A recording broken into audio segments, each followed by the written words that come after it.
All right, today is November the 10th, 2025. This is the IPS morning deprogram. And as a default, I have phones open in case you have anything pressing. And if you need to, Discord is also available for voice chat. And we want to use voice chat more often. So if I'm in there, feel free to join in if you have something you want to discuss, because any of our voice chats can just be put into the 24/7 feed.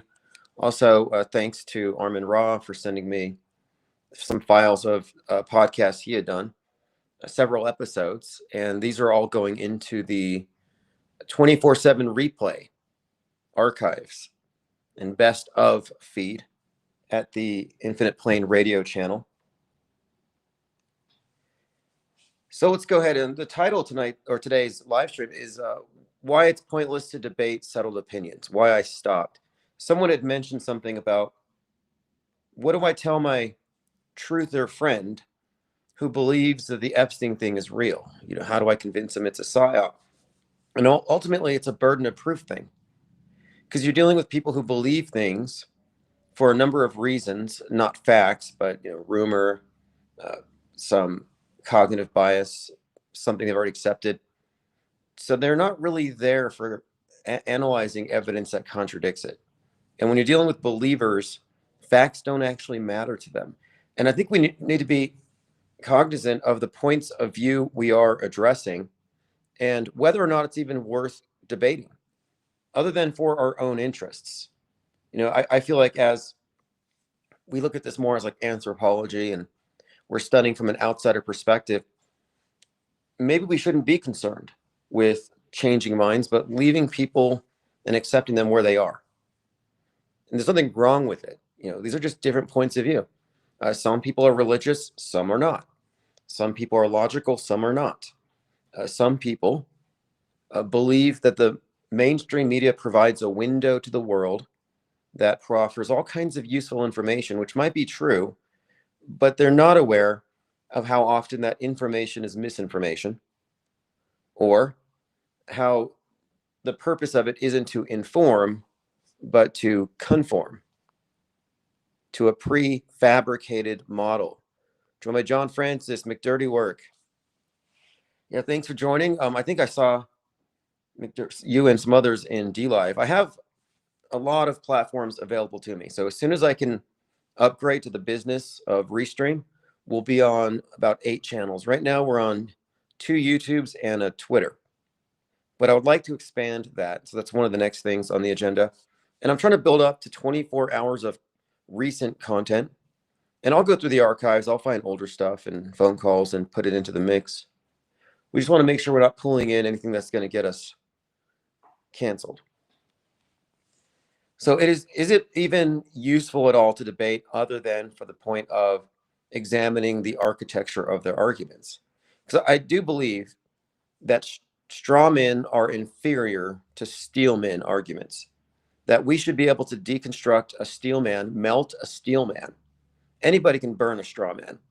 And if your entire perspective has been rooted based on straw manning the opposition, then you don't know enough about them to really refute them. It's kind of like we live in this world of subjectivity, and I think we need to raise the standards a bit, and that's really what we have done.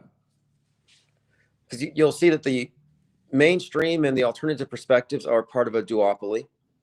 I describe them as Plato's cave dwellers, where you have the main cave and the alternative cave, and they all have the same starting point.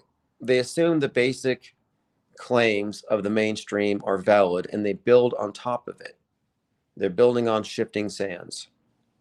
And what we're doing is we're starting our perspective, our take on anything, from the off-world stage perspective, which recognizes short-term and long-term news and history manipulation of our timeline, and therefore our worldview and frame of reference.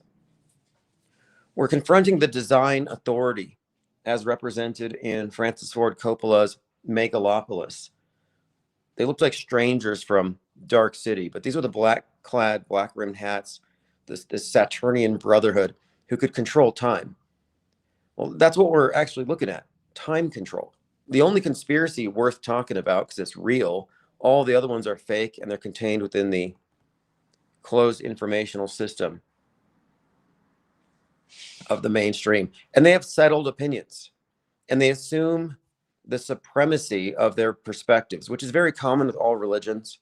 And mainstream media is a religion where the believers will just presume that they are the authority on the topic. And if you can't refute it to their satisfaction, they feel very comfortable defaulting back to what the mainstream believes. So the mainstream does not have the right or the authority to be the default arbiter of what is true. It shouldn't, not if you've been paying attention for any length of time. The same people who lied about fill in the blank psyop are going to lie about tomorrow's psyop. It's not like we wake up tomorrow and everybody's honest. It's not that it's lying out of malice. It's lying because that's what it's built to do. And by lying, I mean it's creating a worldview. So it's not doing what news is supposed to do if you think news is objective and open to facts, open to revision, but it's not. It's like settled science. It's kind of a contradiction. We're looking at settled opinions, a lot of settled hearsay. So to get back to what my response was when someone said, how do I provide a video to show somebody the Epstein thing is fake? There's not a video, a book, there's not a list of facts you could provide because you're living in a world of subjectivity where facts have to be rooted in objective reality to even matter. Well, facts don't matter on the world stage. Feelings matter. Thumbs up, engagement, virility, popularity, ad populum. That's really what matters on the world stage. It's a consensus opinion thing. American Father says, as a book says, I choose to look at the evidence and become a knower. Yeah, and I appreciate your reviews on the book. The purpose of the book is to consolidate these ideas and show that we indeed have a separate framework from the duopoly. But what you're referencing is the fundamental difference. We have, whether you're mainstream or alt, you're in a closed system of misinformation, but you believe stuff. And when you believe something, you have no reason to continue to investigate. So these beliefs are, what I'm suggesting, are ones that have been handed to you by broadcast media in some way that you have no direct way of reality testing it. So it's tantamount to, I have faith in Fox. I have faith in CNN. And I'm saying, no, we should reject faith because it's their job to prove it's true. If they can't, you're under no obligation to do so.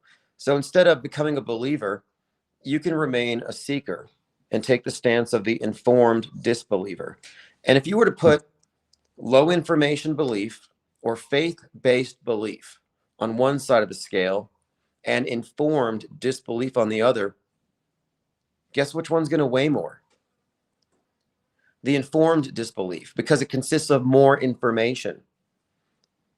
Low information belief, high information disbelief. And the reason for the disbelief is the additional information contradicts the central claim. So we're not saying things are fake out of ignorance. We certainly do not say everything is fake. And I get accused of that every once in a while. Someone says, you go too far when you say sports might be manipulated. You can't just say everything's fake. It's like, I've never said everything's fake. I've consistently made the point that a small percentage of news is fake. Good liars don't lie with every breath. That's a bad liar. That's somebody nobody could trust. A good liar gains your trust. They lie strategically for advantage when they know they can get away with it.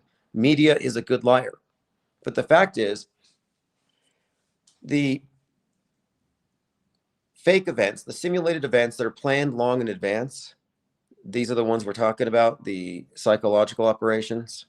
These are tantamount to lies, and these are strategically placed.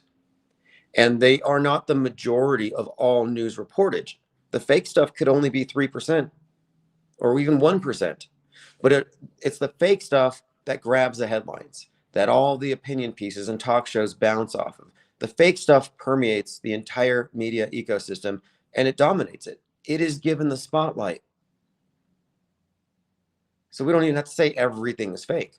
But even the stuff that isn't fake, like when they report that the sky is blue, the reporter is standing on top of an edifice of fakery. a worldview built upon known and well-documented and exposed lies. Angst G says only deliberate frauds or severely programmed individuals are offended by skepticism. Yes.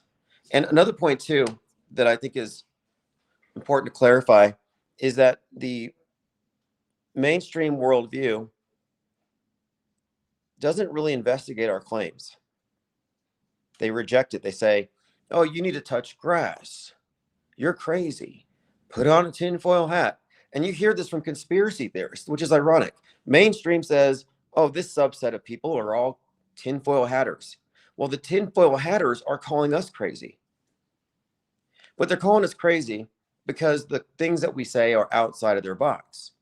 They don't have the information we do to share our conclusions or even to deconstruct them. Instead, they become incredulous, which some mistake for skepticism. Our perspective is inherently skeptical. Skepticism means you don't judge with low information. You wait until you have high information and then you judge. So we're talking about suspension of judgment until we get more data. We want to know as much about the proposition we disagree with so we can effectively get rid of it. On the other hand, the mainstream, approach, the mainstream approach is to not look at the other information, to call it crazy, throw an ad hominem, shoot the messenger, and ignore what they have to say. So their perspective is willfully ignorant,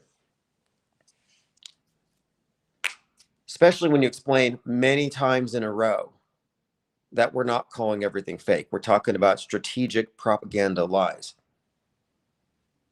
So now let me get to something else too. I got a couple of comments back to back, and this is what I think agents look like. So think about how small this channel is. David John Rivington McDonough says hello with a question mark,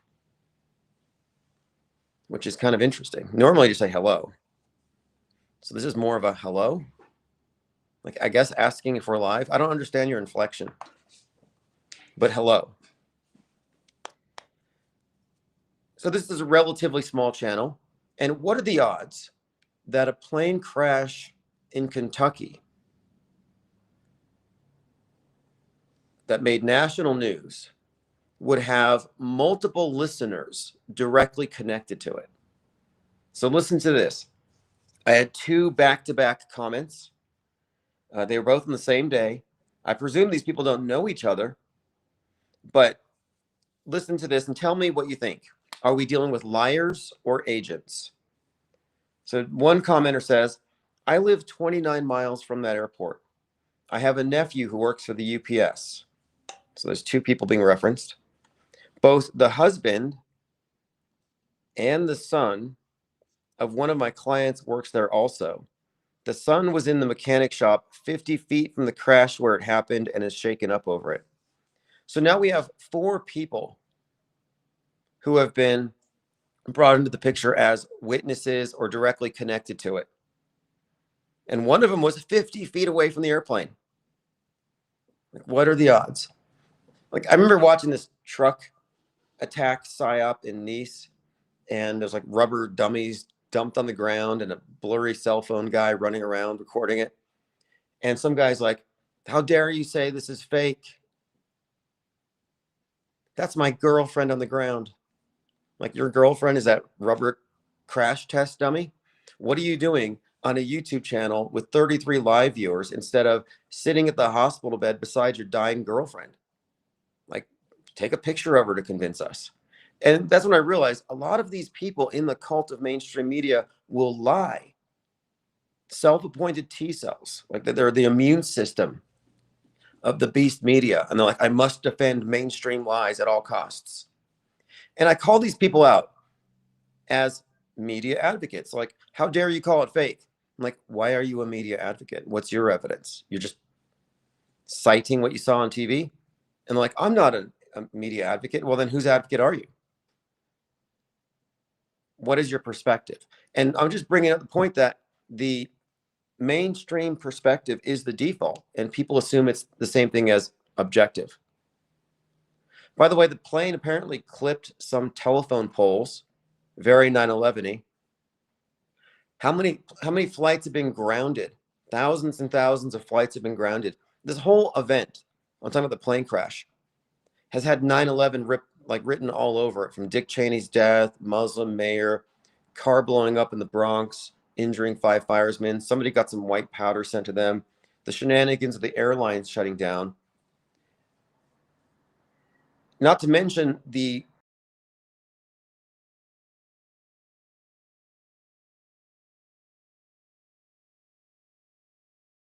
got a caller. Hey, I'll make this real quick, because what you're really trying to distinguish here is between outright agents or conscious operatives versus useful idiots, people that pawns, people that are being manipulated. When we first, back around 2005, when people really started digging into the media fakery around 9/11, there was a guy with a lot of money named Jimmy Wales, I think. There's a guy with a lot of money who financed people that were researching the TV fakery. This is just before September Clues was released, maybe about a year or two later. Okay. But people were catching on to the central role of the media in 9/11. And we were desperate to get out. Everybody, of course, listened to Alex Jones. Alex Jones was the only, let me tell you something, there were only 2 places you could go to listen to radio where people were talking about, 9/11 being an inside job. And one of those was Alex Jones on GCN, Genesis Communication Network, owned by, I guess, Ted Anderson, who was a silver dealer. Yes, I remember him. The other one was RBN, Republic Broadcasting Network, run by John. He's dead now. Oh, man. I'm having a senior moment, but I'll get back. I'll remember his name. But that was it. There was just another. There was a guy named Aronowitz over in England or something, who started a station to talk about 9/11 being controlled demolitions, and then he kind of got shut down. They shut him down. But we were desperate to get Alex Jones to look at that ridiculous image of Flight 175 disappearing into the steel rebar reinforced concrete of South Tower, like Alex Jones, the guy who was shirtless and pantless with Russell Brand on his back doing push-ups yesterday. That guy. Hey, let's assume that's it. Let's assume that's now an Alex Jones replacement or impersonator. Jake the Awake thinks so. I don't know, but I just want to really pinpoint this. We started calling up Alex Jones during his show, and you wouldn't believe what he did to sabotage us. He said, "You're ridiculous." He said, "I've worked in the media for 30 years, and that's not media. People could never do something like that." Well, it makes me so angry to remember. And then he just started hanging up and shutting people down whenever they wanted to talk about the media fakery. Right, that's right. So when he was like the sole gatekeeper, and he slammed the door. He was definitely gatekeeping at that time. Very hardcore.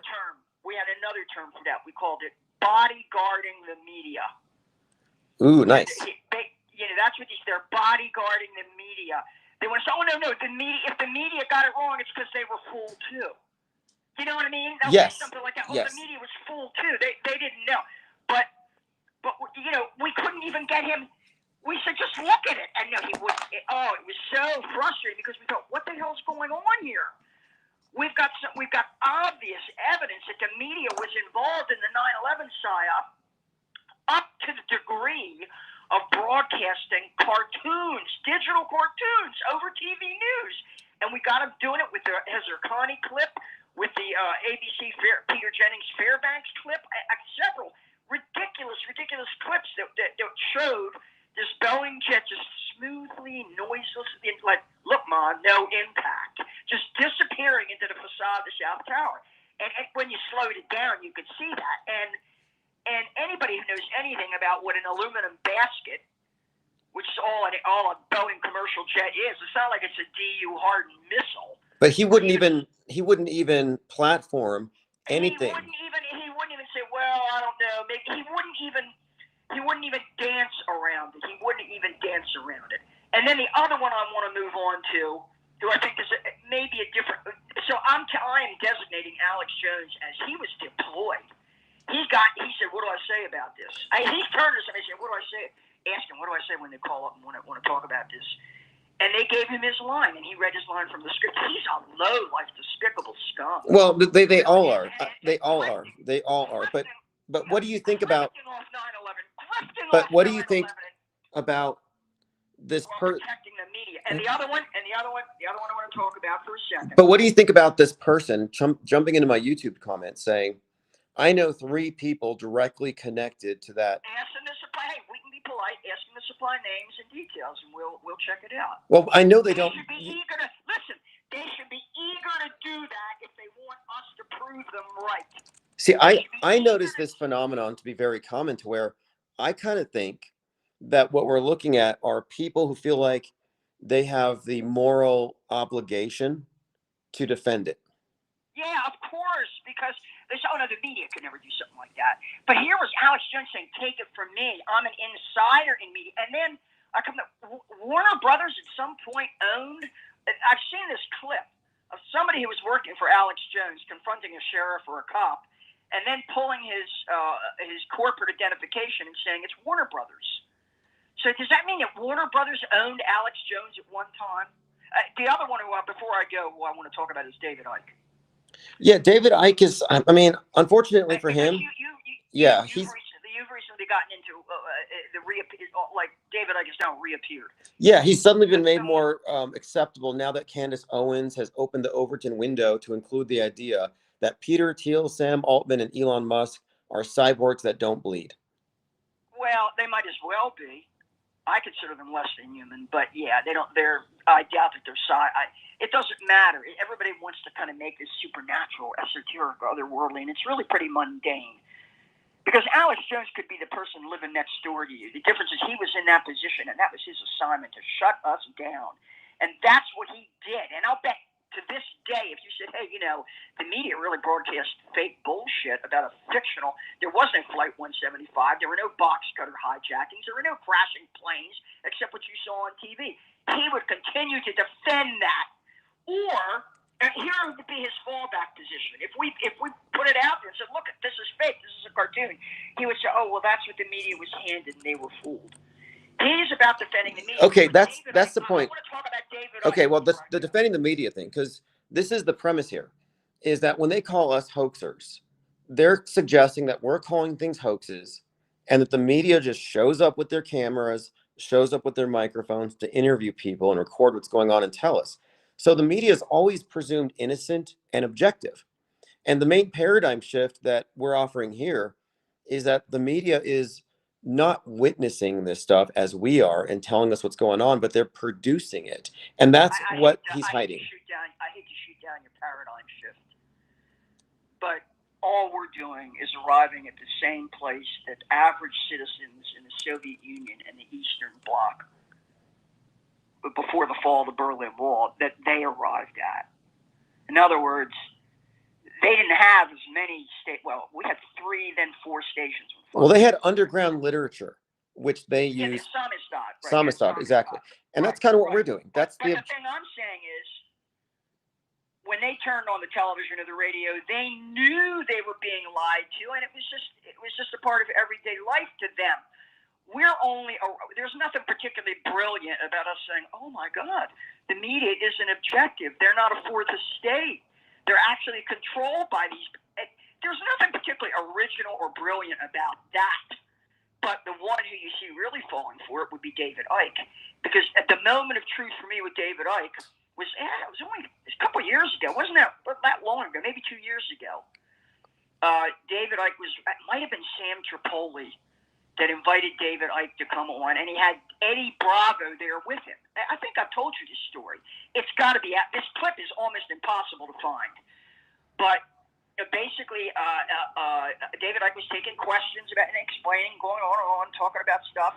And then Eddie Bravo said, "So, David, what do you think about the NASA and the Apollo 11 moon landings?" And Icke, he froze. And then he said, "Well, I haven't really looked into that." Yeah, And boy, did they move on. Boy, did they move on from that. And I thought to myself, well, this is a guy, this David Icke is telling us he's got the secret. He's got the key. No, but there's a really specific reason why you can't.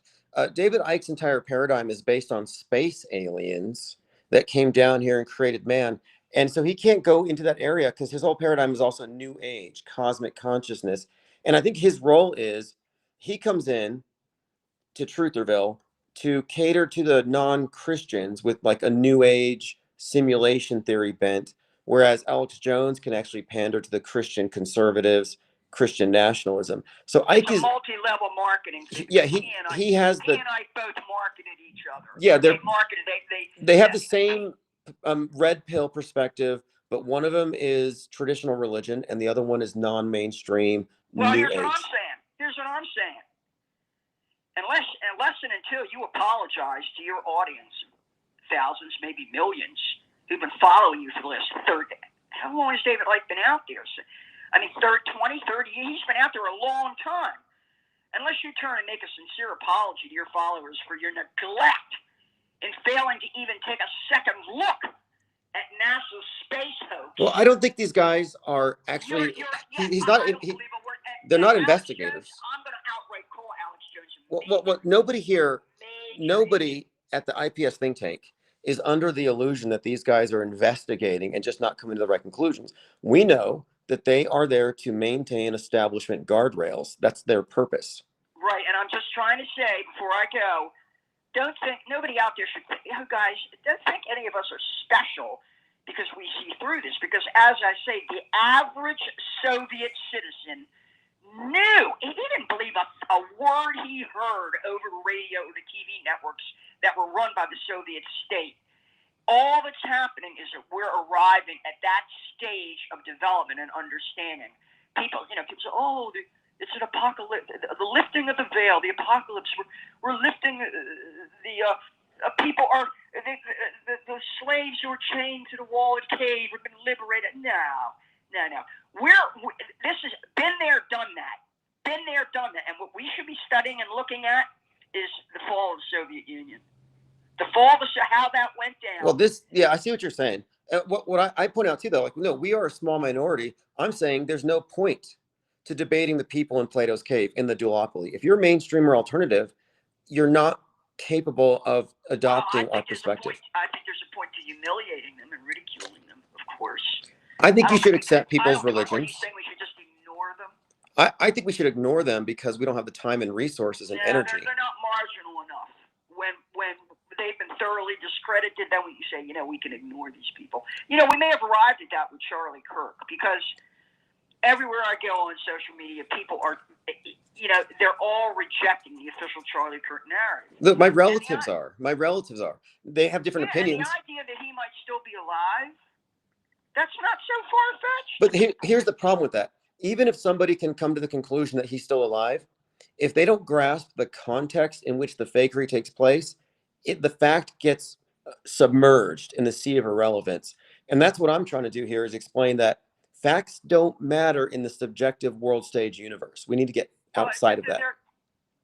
Then they're ignoring common sense and simple reasoning.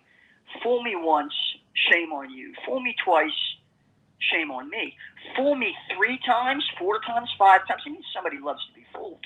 These people out there, they have embraced. It's ideological. Hey, yes. They don't give a damn what the facts are, what the truth are. They have embraced an ideology, and that is driving everything they say. And a lot of them don't even, like Candace Owens. Candace Owens produced, I understand, a fairly successful documentary about the George Floyd Derek Chauvin event. That was more, and I think she's contractually obligated to the Daily Wire because they were the ones. She produced it when she was still working for them. She's probably still working for Ben Shapiro, doing the controlled opposition, woke right thing to help make him look good. I don't think these people are separate. Yeah, I wouldn't be surprised. Let me go and leave, and let's get other people to call. Okay, well, we're going to use your term, media bodyguarding. That's an important concept. Absolutely, bodyguarding the media. That's what they're doing. They're bodyguarding the media. They're saying, oh, no, I'm standing in front of them and protecting them and telling you, you have to go through me, and I'm one of these people. Yep. This is what Jones would say. that first couple times people called up to talk about the TV faker, he got real annoyed. And then he would say, that's ridiculous. He said, I've worked in media that was his argument. I've worked in media for decades. Yes. And there's no way they would be that so they could. We must call out. They could get away with that. And when people continued to call and bring it up, he would just shut him. He just hang up on them. We got to call out the media bodyguards as such, make them own that title. He did that. The other one who did that, I think, was Jack Blood. His name was. That's not his real name. There were only a handful. There were only a handful of broadcasters that were even talking about 9/11. It's almost like they steered us. They funneled us successfully, into GCN and RBN, because I'm telling you, there was no place else to go. Exactly. And we couldn't believe that Jones was doing that. He was going to protect the media like this, but he just shut us down. And that, I'm telling you, and that's already back in 2005. Yes, ancient history, but it's revealing. It's revealing. Right. But I agree with Jake. For all we know, they could have replaced Alex Jones with a digital synth or a or a rubber, or fax suit. Who cares? Why is anybody? Now should we ignore the people that are? Here's my point. When we talk about these people that I'm saying, is there a purpose to debating them if they have settled opinions? No, we shouldn't be wasting. What we should be doing is studying them. Cut to the chase. Study them. There's self-evident truth. Hey, look, what is self-evident truth? We're standing looking at the sky on a sunny day, and I say the sky's blue, the clouds are either white or gray. That's we don't need to argue about that. Now you might come back and say, well, yeah, but come here at sundown and you'll see shades of purple and magenta and red and brown. I said, yeah, but right now at this moment, the sky's blue and the clouds are either white or gray. That's not a debatable or arguable point. Some ideas are, to a greater or lesser extent, arguable or debatable. Others are self-evident, what we call self-evident. I know a controlled demolition when I see one. That's self-evident. Is it self-evident to you that the entertainment media creates content that is coordinated in its release to essentially, I think, add substance to, but mirroring psyops real time? Scripted. Yeah. And the only argument that should exist among us is we know who's producing and propagating the script. Those are the ones in uniform and silk suits that appear on camera and say, we're your government, and we're telling you this is true. We know you could refuse to believe it if it were just the media reporting it, but we're putting the imprimatur of government upon it. And not only that, we're demanding new laws, we're demanding total surveillance, we're demanding police state measures because of this. See, that's completely different than just the media propagating. But is predictive programming self-evident to you? No, I've never. See, I disagree. I can prove it exists. Well, it doesn't matter if it does. All you're saying. But it exists in a way that. It's called Kulturkampf. That's the German word. Culture war, culture struggle. But it's always been with us. It has been, yes. What they want to manifest. I think I mentioned that movie, 3 Days to the Condor. Think of it like product placement for ideas, for situations, for events, for history. Yeah, but these are all, they're pulling out of a pile of old scripts. No. You can't use that argument anymore because they're doing it real time. So if you have a real time. Yeah, but so what? You don't know what they're doing. No, or not. I can tell you what I can tell you. No, I can tell you. I can tell you unequivocally what it means. If something comes out on Netflix, what you want I can tell you right now.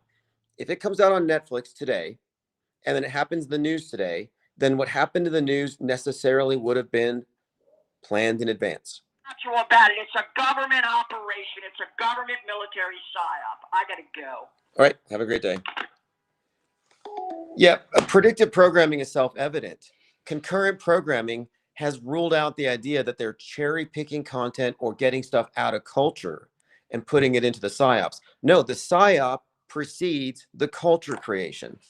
So when it comes to predictive programming, even concurrent, because everything released concurrently would have been produced in advance. But this content comes after the PSYOP script. For every fake event that you can name, and this is every single one, the PSYOP script will have preceded the creation of the corresponding PSYOP content. That is a truism. All right, let me go ahead and get to some more comments. Okay, so here's what we were talking about. She called in about media bodyguards.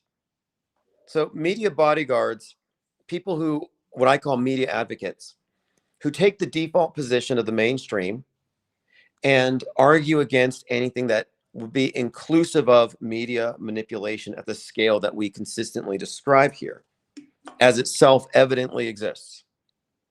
So someone had said, because we're talking about flight 2976, and someone had said, I live 29 miles away from the airport, and I have a nephew who works for the UPS. Both the husband and son of one of my clients works there also.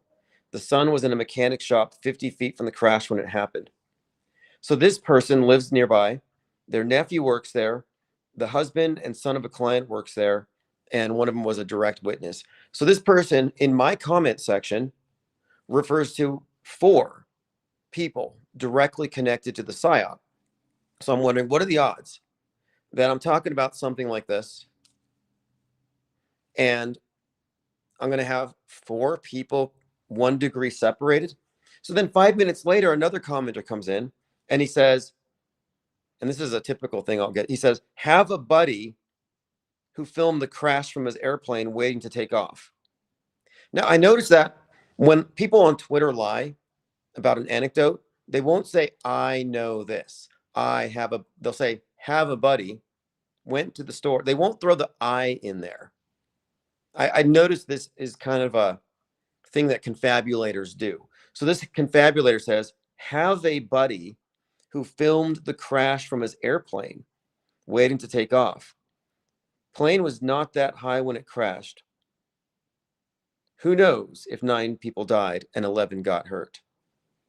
They just make up numbers nobody knows.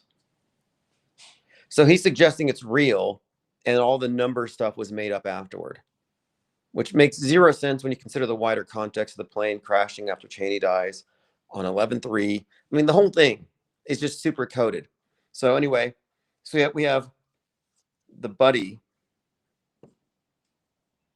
So here we have in the small channel, I'm talking about the hoax indicators for the UPS flight.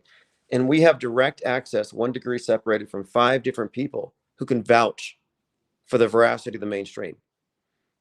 So these 5 people have just, these 2 commenters have come in here to say, no, actually, it's all real. You can trust the news. Ignore the coincidences. On what authority? On your hearsay? On hearsay? On say? On rumor?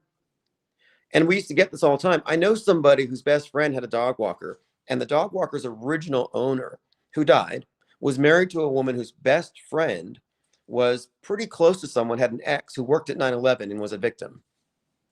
I'm like, okay, you're 20 degrees separated from a victim, and you're going to come advocate for the media. Oh, here's my evidence the media is not lying. My buddy's best friend's buddy has an ex-buddy whose buddy's buddy was there at the event. I'm like, okay, fine. This argument from my buddy is not valid. I want to know what you saw. And if your buddy is such a buddy, your buddy should supply photos. Like my buddy just sent me this picture of the exploding plane, not my buddy saw it. Everybody's got a phone. Michael Johnson's, I'll send you the vid. Yeah, send me the vid. Okay, your buddy sent you a video. Send me the video. That would be great. We have the commenter here. Send us the video. Go send it to infiniteplanesociety@gmail.com. And then we'll go from there. I'm just saying it's a little strange that you have a major psyop, and I often have people who are like there when it happened to tell me, oh, you have nothing to see here. But yes, I'll go ahead and trust me, I'm an auto hoaxer. Well, the event itself is demonstrably a hoax. So if it was a real plane, I mean, first of all, it happened in the context of a simulation drill. They had the drill, 150 mass casualty preceding the event.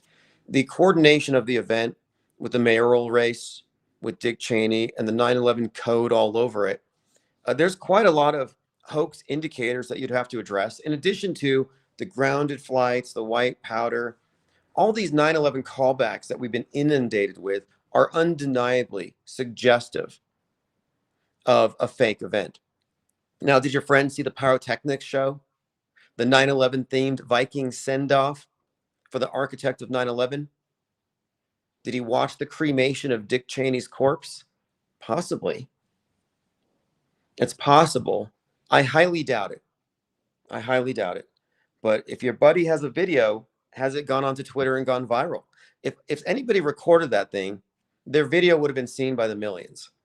Because I've seen all the available footage so far on Wikipedia, the profile shot that looks very Pentagon-y, by the way, except there's a plane. The same angle as the thing that hit the Pentagon. But I'm just saying, you shouldn't have to email it to me. You should be able to post a Twitter link to your buddy's video of this globally famous PSYOP plane crash that everybody's talking about. Like, where's the video? Or is your buddy keeping it to himself? And then why would he share it with you? So I could share it online. Because if it's real, I will upload it. And I'll say, one of my subscribers' buddy is an eyewitness to this event.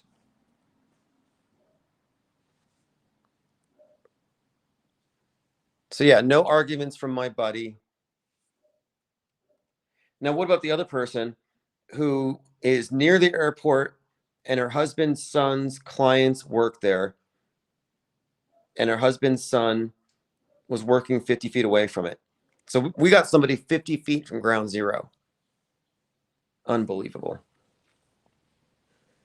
All right, so to get to the point, and the caller reiterated this here, is that the default position is the mainstream media is objective and they're just witnesses. And that is a major point. I'm glad that that caller brought that up, the fact that we're supposed to believe that the media is being fooled. Like the media got tricked by these crisis actors and the fake bodies. That's not how it works. The media produced the event.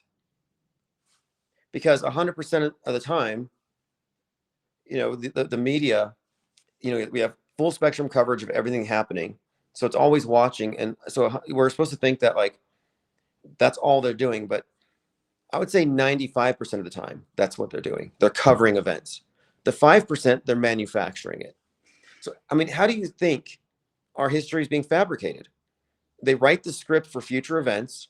We have every indicator that these events are planned decades in advance. That's the big conspiracy that people want to hide from. The people who don't want to acknowledge predictive programming are likely frightened of going deeper, because what it reveals that our history is planned in advance and it's performed by the media. The 5% of the time they're lying or fabricating events, it is performance art. Let's perform this event and it will go down in history as real. Cope says, even if he does supply a video, it doesn't disprove the closed set. Yeah, the thing is, there's no reason to think they didn't like literally crash a plane. They had every ability to do so. But I haven't ruled out, I mean, it depends, because you got to look, there's like multiple views of smoke, plumes of smoke. Does it mean it's real? Not necessarily. But to say the whole thing is CGI, I think is a tall claim, just given to how many people around the area could have seen it. So did he see the dummy plane crashing is the question.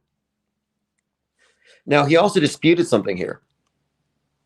So his buddy said, he said plane was definitely not that high when it crashed. So did you see the video? I'm assuming the person saw his buddy's video and said the plane was not that high when it crashed. Well, according to the reported flight data, it was 175 feet.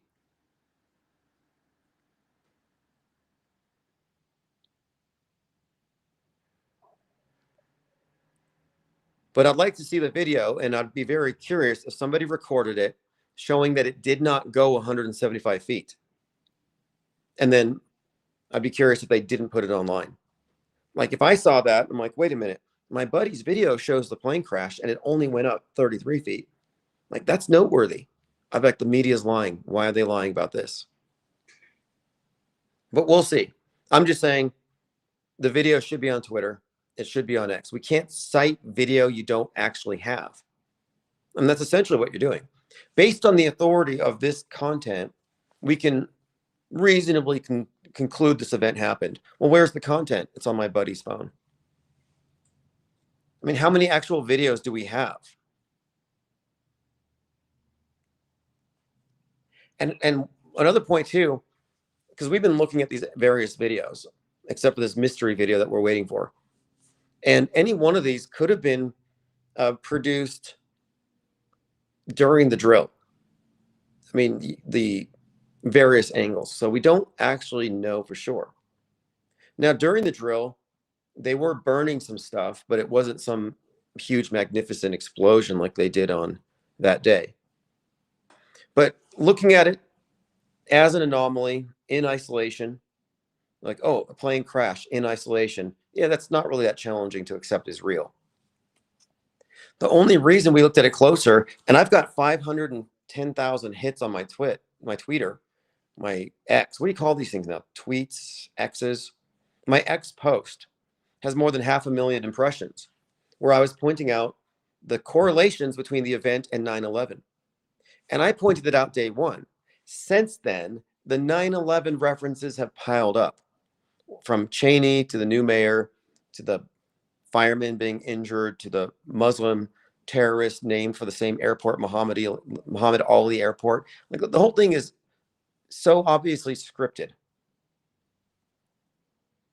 Or the universe has a tremendous sense of irony and humor that the day Dick Cheney dies, a plane crashes and a Muslim takes over New York, and the Muslims reputed by the right to be, I mean, they say that he's a terrorist or a socialist or something, because I think these things are interchangeable to them.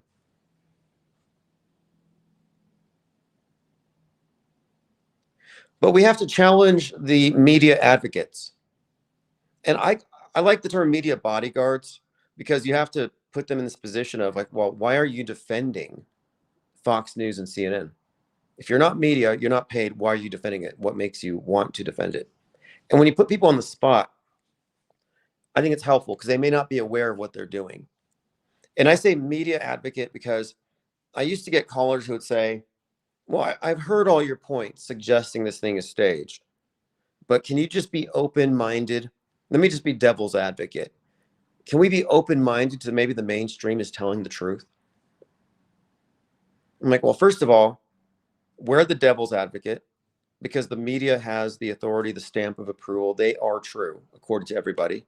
We're the ones going against the grain. We are the devil's advocate. So you would be the media advocate. And second, you cannot claim to be open-minded if your perspective is guardrailed by mainstream presuppositions and narrative frameworks. That's not open-minded.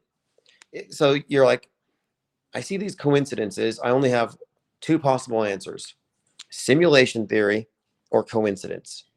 If you only have two options, you're not open-minded. We bring about a third option, which begins with I don't know. Let's consider additional facts. And the third option is, well, maybe it's not the simulation because that's fake. Maybe it's not coincidence because this is coming from a media infrastructure known for fabricating events, and this is a standard template style of event. So maybe it's intentional. But in their universe, in the fictional mainstream universe, they don't have a framework in which they can include the possibility of intentionality when it comes to coordinated occurrences. They can't figure it out. Even people, if you're stuck in the MSM box, you think predictive programming is a conspiracy theory, just a bunch of coincidences we're making too much out of. It cannot enter into your mind if you are MSM plus or MSM. it cannot enter your mind, because your mind is guardrailed, that historical events are planned in advance. Now, some truthers will say, okay, 9/11 was planned in advance because look at all the predictive stuff. But what they fail to grasp is that it's a fake event planned in advance. Rick Capuchin says coincidence isn't an option. Yeah, the thing is, coincidence is the default. The mainstream is its default. So when someone comes to us and they say, can you be open-minded and just be considerate of the mainstream default option? I'm like, what do you mean? Open-minded and go with the program? Just be open-minded and go with the program. Be open-minded and don't deviate from what Big Brother has reported. Stop peeking behind the curtain.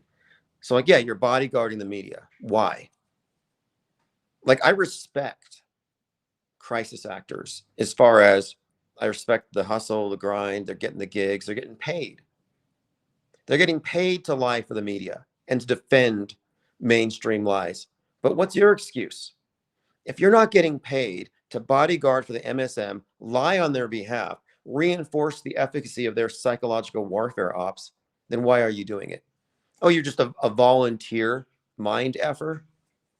Just going to go around messing with people's minds because you think it's like a moral obligation? Because it's actually not. The mainstream perspective does not have a moral high ground. It's built on lies, mendacity, deception, I would say covert coercion, psychological and emotional manipulation, and endless lies. So how can you defend that? And it's ironic that the truthers are the ones who defend that stuff. Useless term. Dark Ghost Wind says the plane was 34 years old.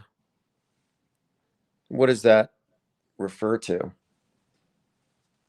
So one more point. I've seen other people using this term and I like it. Michael Jones says, okay, I got the vid. Turns out it's the same one that's on Twitter. Oh, I see. Yeah, the one on Twitter, though, it doesn't show the full flight because I don't think people got it until they saw it going low. I don't think anyone was just randomly recording it. I don't think it went 175 in any of the videos. The reason I have that number is that it became a number on Wiki. And I said, well, flight 175 was the second plane that hit the tower, the second tower. So I saw a couple channels using the word duopoly, and I'm very happy about this. I'm not saying I started it, but this is a very important word to use because mainstream and alternative are, in fact, a duopoly. And that is the Plato's Cave. And no, it doesn't take any great deal of insight to call things fake. But what we're doing is a paradigm shift. Because what we're doing is we're putting things into context that no one else has yet. You realize that nobody in Trutherville has figured out what predictive programming is. Not one.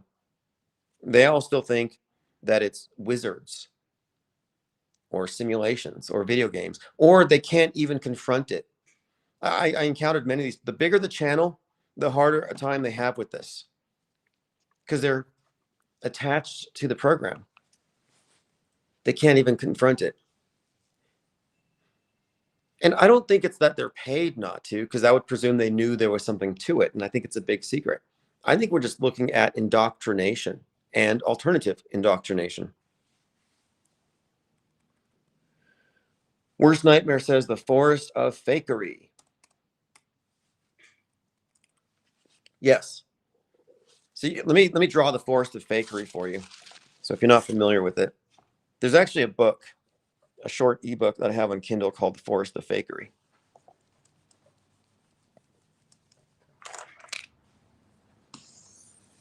Okay, so this is the forest of fakery. And every one of these,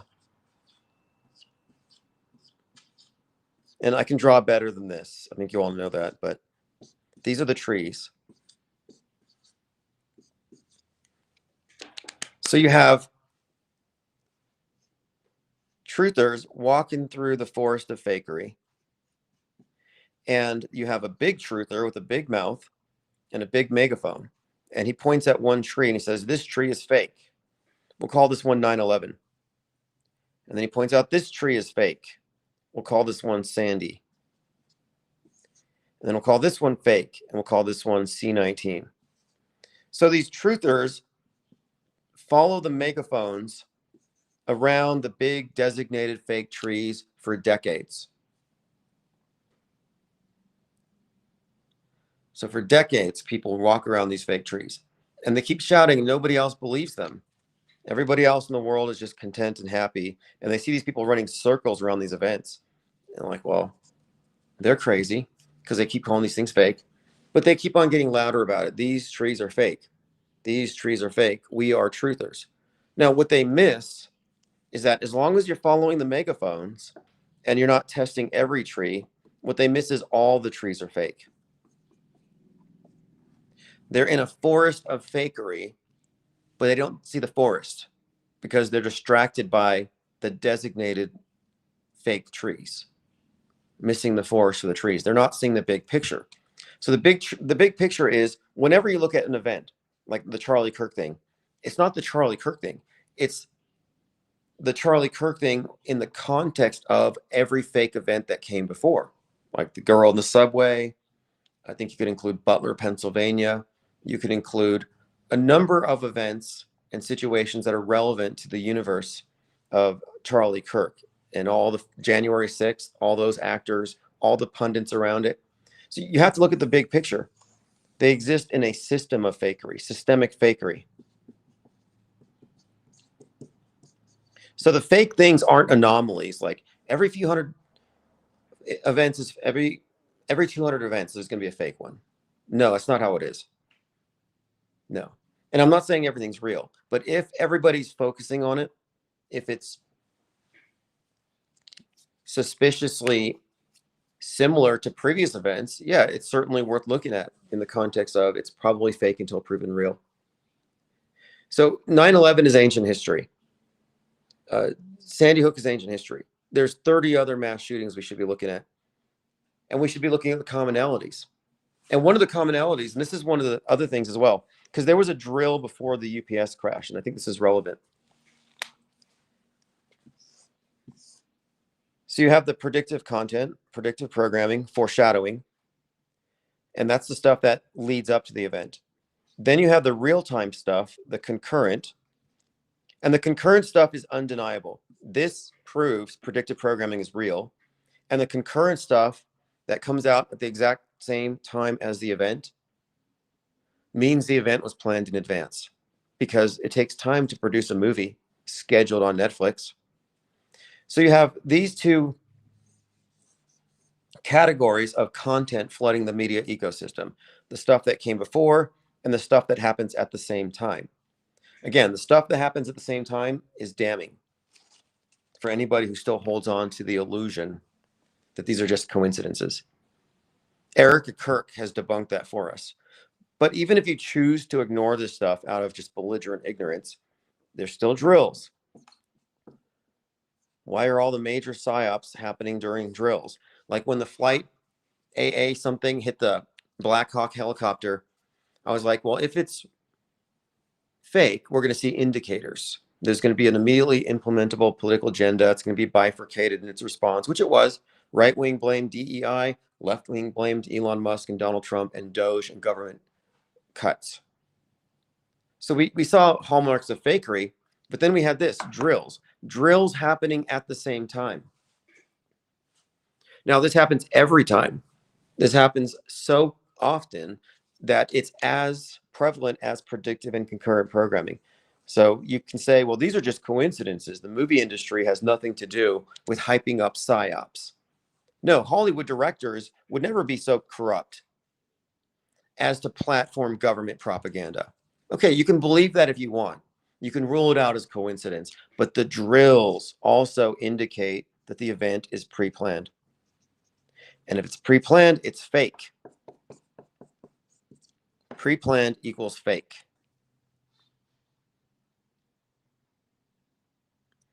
Joined by Thirst for Truth, They Lie We See. Bird's Nest Rat Fest says, who created it, what for, which type of beings exist within it, what's our duty? Well, it's an extension of, it's a new iteration of religion. So we have a one world religion, whether you like it or not. We have a one world governance, whether you like it or not. And it's been largely accomplished through the synchronization of worldview, which you could call worldview warfare. It's not something that's coming. It's not something that you can protect yourself with an AR-15. Not something you can defend against because it's already here. We're already living in it. You were born into the matrix, born into the bondage. And the only way out of this Truman Show, of this matrix, the only way out of this closed informational system is to adopt a perspective that is outside of it. Inside your perspective is the same as Wikipedia. If your opinions agree with Wikipedia, like, hey, I heard your coincidence is about that plane crash, but I went to Wikipedia and it didn't say anything about all this. It just basically said it's real, so it's real. Okay, well, if your opinion echoes Wikipedia, your perspective is mainstream mediated. So this is MSM. When I say MSM, I don't mean mainstream media in a very limited sense. I mean mainstream mediation. What's hitting the multitudes, the billions. That's your perspective. If you think that it was maybe real, but I don't know, the deep state did it, then you're just a conspiracy theorist.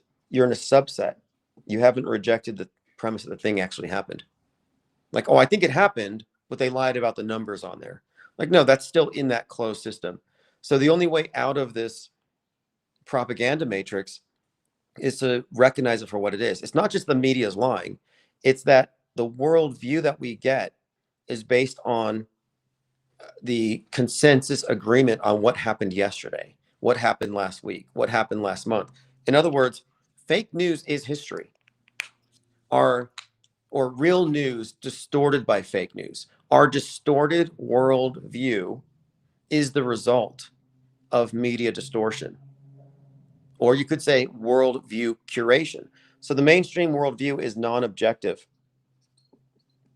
It's subjective. It's a subjective interpretation, and it's been interpreted for you. And it rests upon every fake event, every bent news cycle, all these lies, staged events that create our false history. That is your world stage perspective. So you're co-signing this. When you say, I'm going to trust the mainstream news on this, not you tinfoil hatters. Well, you just co-signed on a century of lies and fake news and propaganda. You're like, yeah, I'm standing upon a big pile of crap, but I'm comfortable here. This is my stance. Okay, fine. That's your perspective. That's why I say it's pointless to debate them, because they don't even know what they're defending by even taking their stance. By opposing us, by opposing what we're talking about, I'm not talking about debating it, but by just ignoring it or even trying to oppose it by lying or fabricating, fibbing in order to somehow make it seem like the news isn't lying. If you're in opposition to us, where are you actually standing? Are you one of the good guys? Well, no, you're actually a media advocate again. So the only way out of it, though, is to recognize timeline distortion, or you could call it history bending, the result of news bending, because news becomes history. So if you don't recognize the long-term effects of news bending, if you don't have history bending in your vocabulary, you're not going to see the world stage for what it is. Once you see it, then you take the subtractive view, MSM minus. So we all exist in the same world, but ours subtracts a lot of the erroneous conclusions reached by Wikipedia, ChatGPT, and mainstream sources. So we have a lot of questions. We have a lot of known unknowns, but we have a fundamentally objective standpoint. It is objectively true that psychological operations become part of our consensus history and consensus worldview. It is objectively true that the mainstream entertainment platforms are all used to reinforce the psyops, which become the fake events. It's all about manipulating belief. They Lie We See has the world's leading skeptic responded to the question at which point news becomes history. I would be interested to know, because John LeBon has written extensively and spoken extensively about fake history. So he's comfortable talking about fake history, but way back here, What about yesterday's fake history? What about last week's? Now, we might just be debating about the mechanism of how it's faked, because it's easy to say they faked it after the fact. They had a monopoly, they wrote the history books, or they retroactively manipulated history. They retconned it to fit their present objectives. But I'm saying, aside from the retro manipulation and debates over what happened, they are proactively creating history. It's not a conspiracy theory, it's a fact. And I can demonstrate it quite simply. If there's even one fake event that you can point to that got a pass that became part of our consensus worldview, we'll just say all the fake shootings, for example. Well, every one of these fake shootings has something in common. And what is that? They're planned in advance. Could be a week, could be a month, could be 10 years. Doesn't matter. The fact they're planned in advance means proactively pre-scripted events. These pre-scripted events are proactively planned, coordinated, and inserted into our historic timeline. So the fake news is actually putting stuff into history, our timeline. That's why I call it history bending. History bending is real. It doesn't exist from the mainstream perspective because they only can see coincidences. They don't understand the bigger picture, and truthers can't see it either. Because truthers are triggered. They're fighting the info war, and we're telling them the war's already been lost. And that might be the reason why a lot of truthers are not willing to have the paradigm shift and join the off-world stage. Because the off-world stage is a position of conscientious objectors, inactivists. We're not activists here. We're outside the political horseshoe.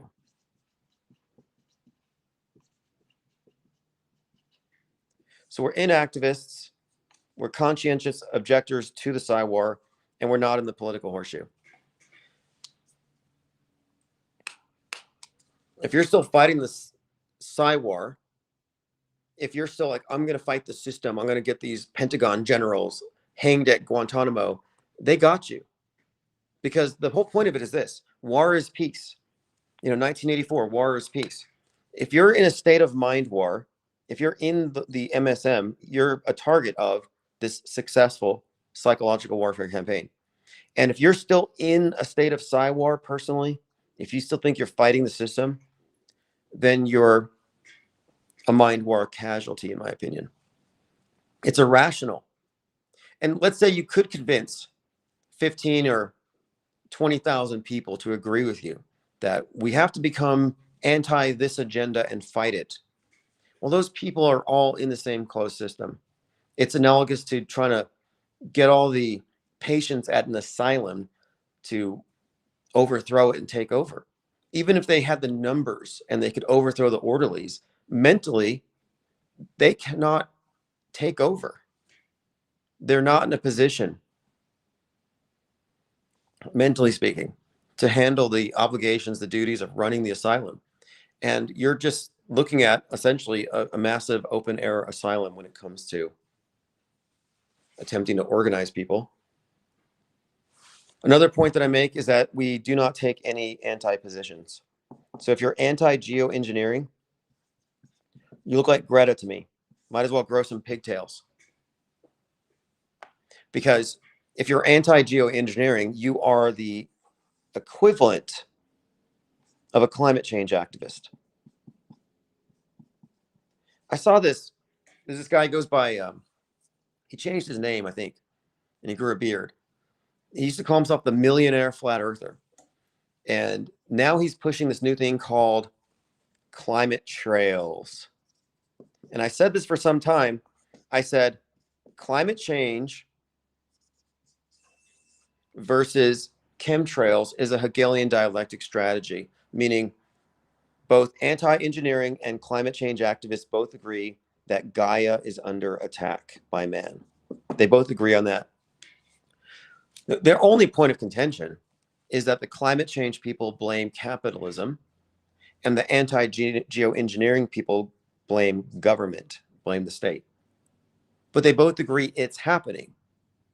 Well, now you have this merger where, since Chemtrails have been debunked and everyone thinks it's a clown show. Now they're calling it climate trails to give it more gravitas. But climate trails, chemtrails is a programmed belief for the right. Chemtrails is a programmed belief for the left. Yeah, Hibbler Productions. Those individuals are not, if you ask me, I don't think they're arriving at these conclusions. I think they're just propagandists. Look who they're connected to. We can see through controlled op. So another point too, controlled opposition isn't just big loudmouths with huge platforms who've been planted there to steer our opinions. No, the controlled opposition also consists of every individual subscriber to these worldviews. So if you are alt media, you're controlled opposition. To what? Well, it's a duopoly. You're being triangulated. So Big Brother is triangulating you. That's why you have this bifurcation in every single event.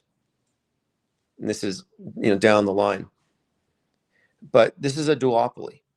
It's got one objective, and it's just amazingly successful. But let me get back to the main point, though. The main point was this: it's pointless to debate those with settled opinions. If you're alt media or your mainstream media, your opinions are fixed. They're not your original opinions. At some point, you have to admit this about any event. If your event is contained in one of these boxes, like, oh, I'm pretty sure Charlie Kirk was killed by a Chinese space laser. Okay, well, that's an alt media proposition. Oh no, he was killed by Trump and Erica Kirk because he was taken out so Israel could take over TPUSA, the most, I guess, impactful political action group out there. Well, that's alt media. Mainstream is Tyler Robinson did it. So these opinions are not original. There's no original research going on in these areas. It's all just propaganda dissemination on a timeline. Candace Owens isn't steadfastly researching. She's not Sherlock Holmes walking around that university with the magnifying glass trying to figure out who did it. She's not actually doing that. No, she's on a timeline. She's dropping talking points. There's a reason why she's the #1 podcaster. It's not because she's gone out and done some fact finding and she found some stuff because she's a sleuth all of a sudden. No, the thing is, she's a propagandist and she has been put there to maintain the integrity of this system. They need the alt media just as they need the mainstream. It's a closed system, but it's split down the middle, and it's always going to be divided. They need you to have chemtrail believers. They need to have climate change believers. They need that dialectic. They need that tug of war. And this is what I think Orwell meant when he says war is peace, because the mind war has pacified us. That's why I say it's useless to fight the system, at least from within it. You cannot effectively oppose it from within. It's like Truman in the Truman Show. You got to get off the stage. And that's why I coined the term off-world stage. So if you're off-world stage, the main difference is your perspective now includes news bending, history bending, which is long-term effects of news fakery, and the recognition of the world stage, which is a model, and how this model is built upon a lot of manipulated media. Additionally, we have awareness about special effects, about how psyops are accomplished, and we have plenty of what I call hoax indicators that we've assembled over time. Like, what would indicate this thing is a hoax? Well, drills. We just watched it on Netflix 5 minutes ago. Crisis actors with wildly erratic testimony that doesn't match the event. Immediately implementable political agendas.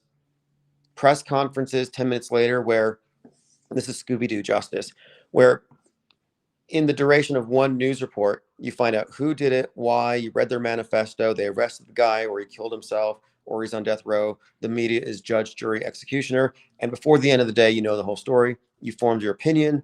You hate half your relatives because their opinion's different. But they get it all done in one episode. Like, now we're going to find out who the bad guy really is. Thank you, Thirst for Truth, for the generous support of the IPS think tank. Without that support, we would not be able to continue this research. And what we're doing here is research oriented, empirical research. When I say that predictive programming, concurrent programming, and drills that go along with media are a pattern, a reoccurring theme, and are such as such are predictable, it's based on research. When I saw Charlie Kirk's neck spout, first thing I thought was grotesque. It looks real. That's sick. I had no reason to immediately think it was fake, but I said, if it's fake, there's going to be a bunch of these hoax indicators, including predictive or concurrent content. And I said this before Snake Eyes was noticed. Before. That's what I'm saying. My model, this model is predictive. It has predictive capability. You can extrapolate from what's in the media and determine what direction is it going based on what they're programming into people. But you can also, by looking at this as a model, you can recognize standard hoax indicators, templates that have been implemented. So I should not have known that there's going to be some significant predictive content for this event. How did I know that? I'm not psychic. It's because we have established a model here. So not only did we predict Snake Eyes, or that there would be a Snake Eyes, which has been widely commented on, it's not just us, but we also picked up on Tempest, which came out the same day and had even more connections. Then we find out about Heads of State. Then we find out about Emerson Drive. Then we see the Thought Crimes Podcast 33. Then we see, in addition to this, Erica Kirk, her continued actions as they mirror the Tempest. Then we find these strange connections between Snake Eyes, actress, next to Charlie Kirkland, and the Heads of State, Vice President Kirk, which then ties in to Erica Kirk and J.D. Vance's love affair, and a lot of the rhetoric about her becoming a future VP. But what we're talking about, then I could add in 20 other things. I could add in Americana, the significance there. I could add in Ryan Routh trying to stab himself in the same part of the neck, the significance there. We could talk about the JRE podcast, Joe Rogan Experience, with Charlie Sheen joking about getting sniped before they talk about Charlie Kirk. So we have an entire litany here of concurrent events or podcast movies. Roger Stone, for example, he's like, oh, it's too bad CK just died because he just called me and he wanted to do a podcast about the JFK assassination. And now we have the real-time comparisons of Erica Kirk to Jackie Kennedy. And the list is just blown up. And these aren't cherry-picked. These are things that were in a very coordinated way, synchronized with the event. Now, all of this is just to say that if the event were real, none of this stuff would have also have occurred. That's not how reality works. Reality does not follow Netflix. PSYOPs do. PSYOPs imitate Netflix.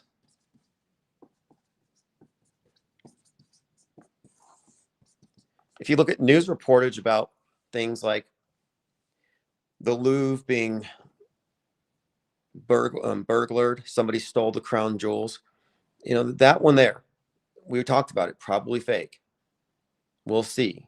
And what did we see? Well, it turns out on Netflix, there was a show called Lupin where Marie Antoinette's necklace gets stolen. So then we're like, okay, yet another example of Planet Netflix at work, of a fake event or suspected fake event that had a disproportionate amount of attention that happens to be mirrored by Netflix. So that alone, you could say, oh, that's just a coincidence. Go touch grass, bro. Well, explain this then? Because there's thematic connections. There's themes that we're seeing at work here. So the crown jewels being stolen occurs during the No Kings protests. Oh, that's weird. And if you kind of read the storyline here, the subtext, and then in Lupin, they steal Marie Antoinette's necklace. What's the significance there? She lost her head in a No Kings protest. Multiple points of alignment. Like when I said Ryan Ralph tried to stab himself in the neck, he tried to Kirk himself, he was going to squib all over the courtroom. If you look at the courtroom drawing, he was poking himself in the exact same spot where Charlie Kirk got shot. And of course, this was the Trump shooter, the would-be Trump shooter. So you already have the assassination connection. Then you have the point on the neck connection. You have the martyr connection. I mean, there's some significant overlaps here. And we haven't even seen the end of it. But my point was, I said, if the Kirk thing is fake, we're going to see a lot of this stuff. And what did we see? What have we seen? NDB says, but everything's a coincidence. Right, exactly. Thank you very much again for the support. They lie, we see. The 9/11. Armin Ross says, you know what might be funny one day, AF, in the future, if all movies and series ever are fed into a single Netflix service enhanced by AI to retroactively generate changes. Yeah. You know, you said ME vindication. Yeah, the Mandela effect is actually part of the standard operating procedure for the mainstream media. And I'll explain. Jacques says Nancy Pelosi breaking a crown. Yes, there was all kinds of crown stuff. But yeah, the crown jewels being stolen during No Kings, Marie Antoinette in the fictional version having her necklace stolen. And she was already in our context, Marie Antoinette, for a couple of reasons. Now, is she the one that said, let them eat cake? Well, anyway, she was there shown at the beginning of the Paris Olympics with a severed head. I saw this, somebody cross-reference that for me. Who said, let them eat cake? Because Trump is out there, lavish parties, Caligula, gold-plated bathrooms, carpeted bathrooms, knocking down parts of the White House, rebuilding it. And meanwhile, they're cutting food stamps for 42 million. So just the optics of it are absolutely terrible, but I think they're engineered to be this way. Like it's all engineered. The Erica Kirk, J.D. Vance, leather pants fiasco, 100% scripted to look shady, scripted to make her look like a Jezebel witch who probably had something to do with infiltrating the good guy's life, Charlie, in order to get him taken out so she could become J.D. Vance's VP and TP USA could be handed over to Israel. That's the subtext of the conspiracy theory in which Erica Kirk is a star. That's what Candace Owens implies and denies saying, but that is her implication. So the Mandela effect is technically the misinformation effect. And the misinformation effect is what happens when you recall something and your recollection is affected by your present context because your memories are always malleable. So the misinformation effect is how your memories are altered by what you're experiencing when they are recalled. That's why the Mandela effect people are not lying. The Mandela effect people legitimately believe that they saw fill in the blank Mandela effect happen, but they didn't actually see it. What happened is when they were queried about it, hey, do you remember A or B? Their imagination was prompted. And this imagined version of it gets filed with the memory. That's the misinformation effect. So the Mandela effect is actually a weaponized misinformation effect. Can we mess with this body of people and screw with their memories? And the answer is yes. The answer is 100% yes. So if you're Mandela affected and you believe that Kit Kat used to have a hyphen in it, or that the Ford logo used to have a swirly, or that Fruit Loops was spelled with a UI, like if you believe these things, as meaningful as they are, you only believe it because your memories were actually altered. So now how does the media do this? The way they employ the misinformation effect is whenever you have, and I think they do it proactively. So here's another explanation for predictive programming. So predictive, people ask, why do they do it? I call it like product placement for future events. I refer to it as foreshadowing, which is just good writing, but it's also to set you up for something. It's about suggestibility, because if they plant something into your frame of reference that wasn't there before, it can influence your future choices. Your future decisions are now going to be somewhat tampered with. And I brought up this psychologist who had this poster made up of Warner Brother characters at a Disney theme park, just on the wall. And she would ask people, have you been to Disneyland? Yes. Did you see Bugs Bunny? Yes. Well, Bugs Bunny's not there, but people would describe Bugs Bunny at Disneyland. And she said that's how easy it is to screw with somebody's memory, because when they recall Disneyland, it's also being done in the context of a room with some Warner Brothers misinformation.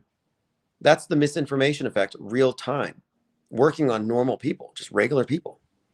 So the predictive programming, what it could be doing is they are planting these fictional versions of things into your memory. So you have a memory of a movie. You have a memory of the scenes. You've seen things before they happen on the world stage, if you've seen them in the movies.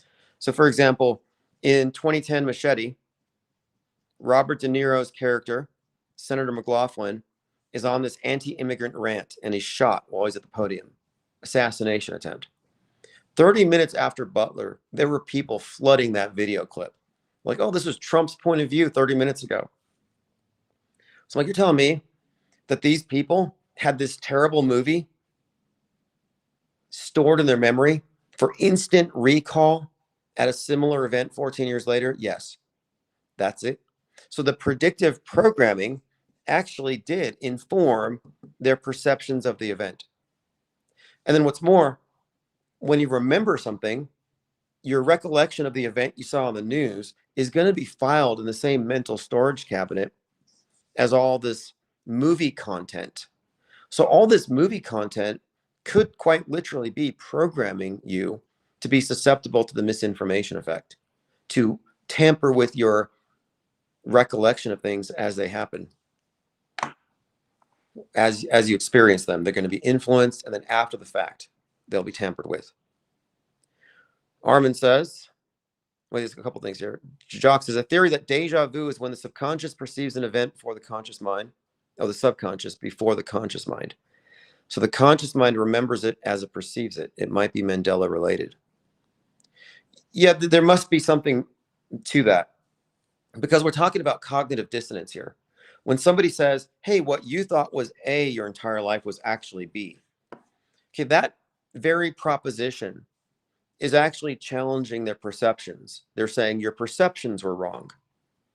That's gaslighting. When you say you can't trust your perceptions, trust me. So they instill some doubt. And this is also known as the interrogator bias.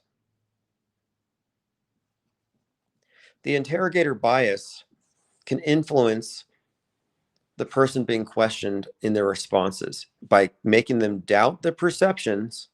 And if they can create enough doubt, they can insert something, an alternative version of the event, just like with the Mandela effect.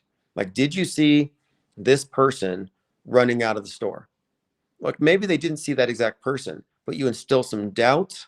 They see the person, they think about it, they imagine the person doing it. That's the misinformation effect at work. That's what's also called retroactive interference. The Mandela effect is totally a psyop and is run against truthers. I believe it's cognitive sabotage. Armin Ross says, the interesting thing about the God messaging through Mandela effect stance is the idea that God would communicate with the chosen by changing brands, packages, and blockbuster movies. Yeah, that's another point too, because every Mandela effect is technically a miracle. I even called it in the debunk book I put out, I called it the miracle effect, because people want to believe in miracles.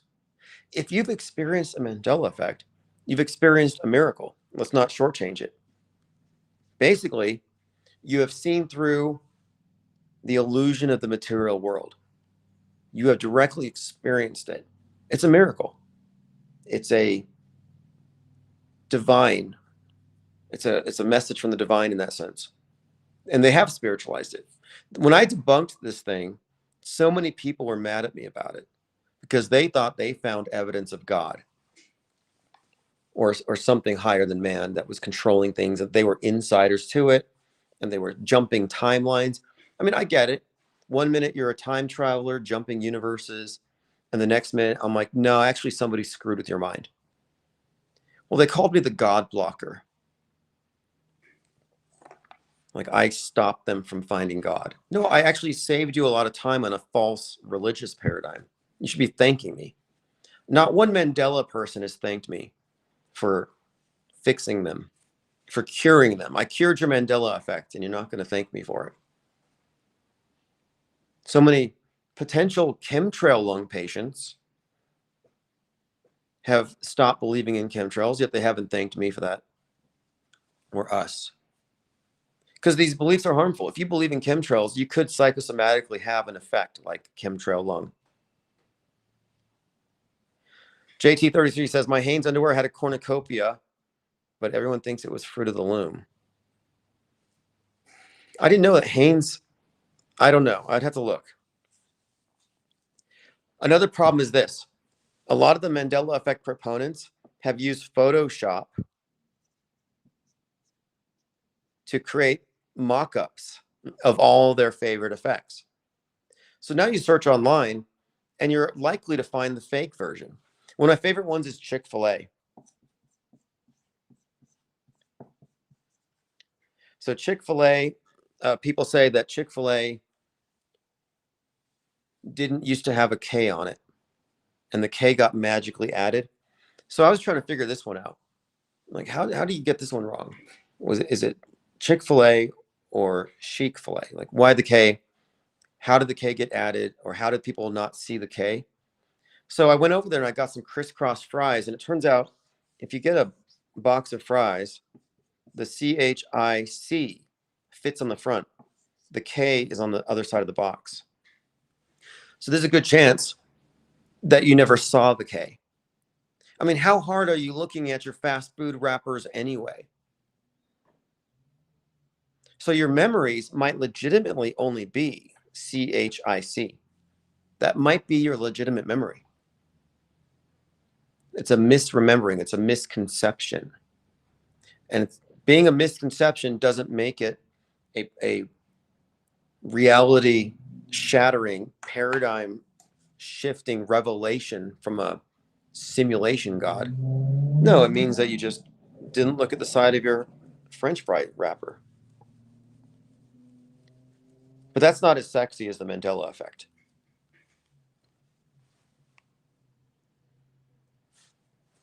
Now, the evidence for the Mandela effect, at least they have something.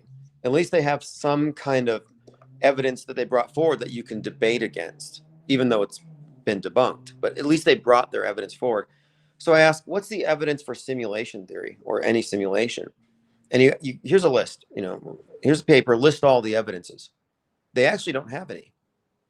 What is your evidence for in a simulation? The evidence used to be Simpsons, predictive programming, any kind of predictive programming.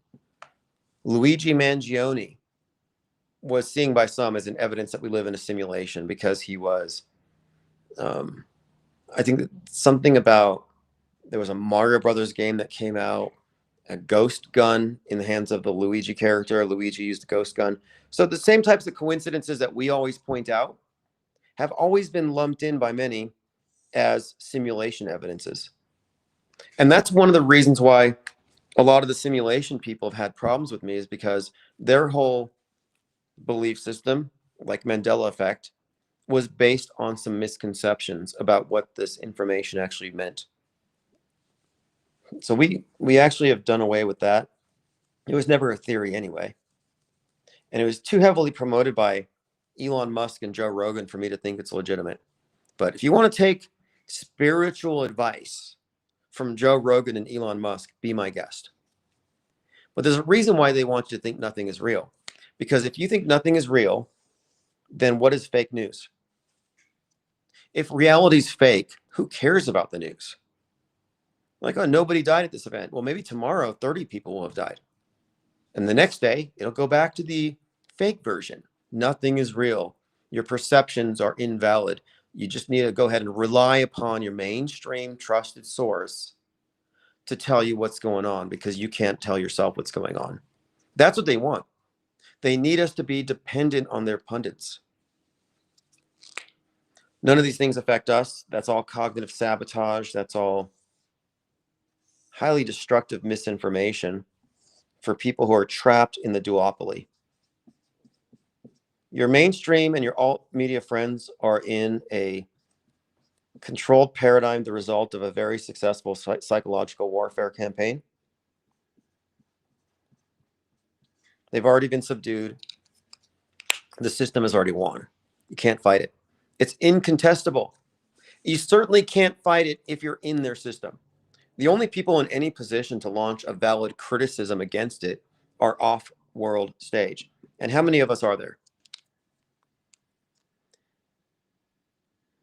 Gabriel's YouTube says, I always thought Chick-fil-A was a Chick-fil-A without the C. I've used that spelling even last month texting a family. Glad I tuned in because I need to learn to. Yeah, and it's understandable. It's a common misconception.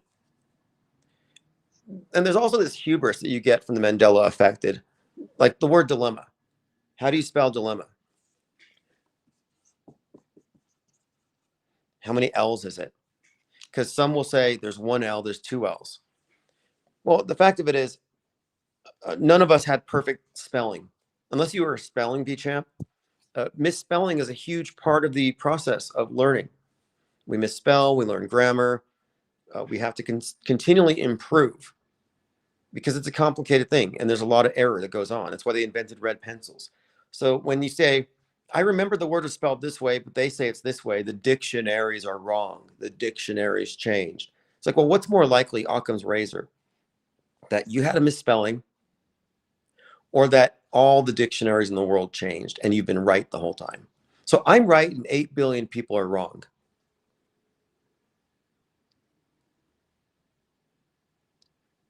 Andrea says, 2 lyrics from Strawberry Fields, let me take you down because I'm going to, nothing is real, pretty much describes the news, movies, songs, etc. Dark Ghost Win says, BBC CEO got fired for twisting coverage about Trump on January 6th. And that's not even a win. Because both Trump's side and the BBC CEO agree January 6th was real. But here's another example of the 3 perspectives.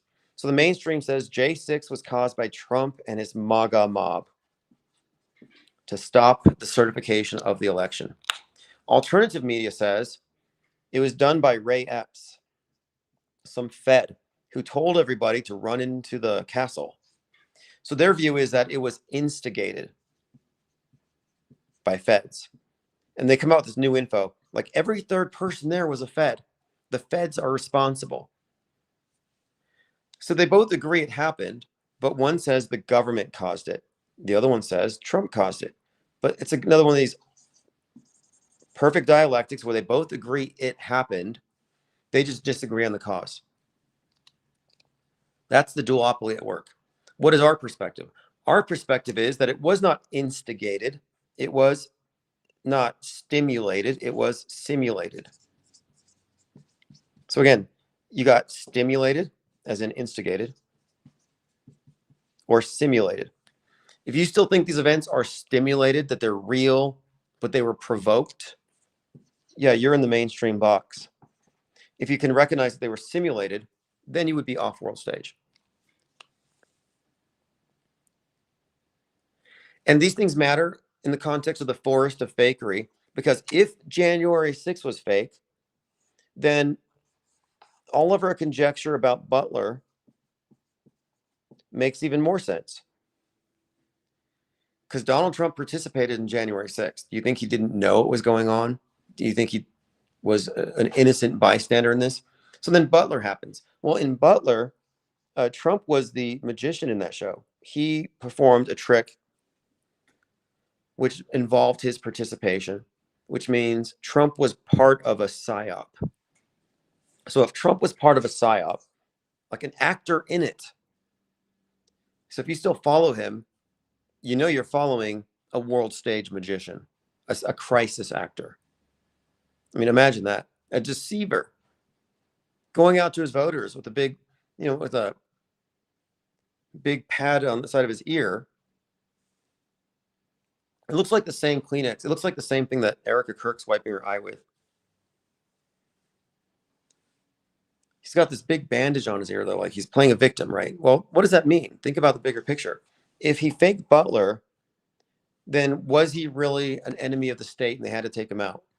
Well, no, it means that January 6th was fake. Like these things are conclusive. He didn't just join the PSYOP entertainment complex. So then what does Butler and J6 say about Charlie Kirk and Turning Point USA? Because these things are all interrelated. Who got Trump into office? Who's ground game? TP USA, that's the story. Like these are all part of the same fictional universe. This is the forest of fakery. So the error in looking at any event in isolation is that you lack sufficient context. So there's some who will say, well, I don't know if that plane crash was connected to 9/11. What do you mean? Like we pointed out a dozen plus coincidences in media and in politics that all point to that, including the present FAA lockdowns of these planes being grounded. Like there's this entire body of stuff that we're pointing at suggesting this thing was fake. But then people will say, well, how did they fake it? Like, does the media fake stuff like that? It's like, what are you talking about? Does the media fake stuff like that? They did January 6th. They did 9/11. They did COVID. They did Butler. They did Charlie Kirk. You don't think they could do another run-of-the-mill plane crash? Dark Ghost Win says, I do feel for truthers, though. Yeah, honestly, you're better off being a normie. You're better off in Normieville than Woketown. Normieville is happy. It's blissful. Woketown is like a bunch of red pill addicts, people hitting the Q pipe, Mentanol addicts everywhere. It's a mess. Woketown is full of grifters and carnival barkers. And then you see people on these well-paved rabbit trails following demagogues, gobbling up breadcrumbs, thinking they're awake. I mean, that's delusion. Yeah, Woketown is bad because they're triggered. They're mad. They're full of rage. Their emotions are being manipulated by string pullers. They're being puppeteered. If you stare at the black monolith and you feel your pulse raise up and you start getting angry and mad, they're controlling your mind. Nobody controls my mind. And we are the uncontrolled opposition. Truthers are controlled opposition. Ryler says, Woketown is full of wannabe alpha males and women haters. Right. That's true. No. Trutherville is. Woketown is the left-wing one, but I know what you mean. So on the left, you have Woketown, because Woketown on the left is toxic femininity. Trutherville, which is woke right, is toxic masculinity. That's why you have people like these like rapists or alleged rapists who are put on platforms like Andrew Tate and what's the other guy, Russell Brand. You get these characters who are put out there as womanizers. You have all the woke right types, the J pill types, like even recently, Nick Fuentes and others talking about lowering the age of consent. Well, that's because they're anti-feminist and they think that feminism has taken women out of the kitchen and put them into colleges and universities so they could subvert the American family. HD says deranged leftists do not look well adjusted. Well, exactly. The deranged leftists, the woke, have a mirror in the woke right. And the woke right is the political equivalent of the woke left.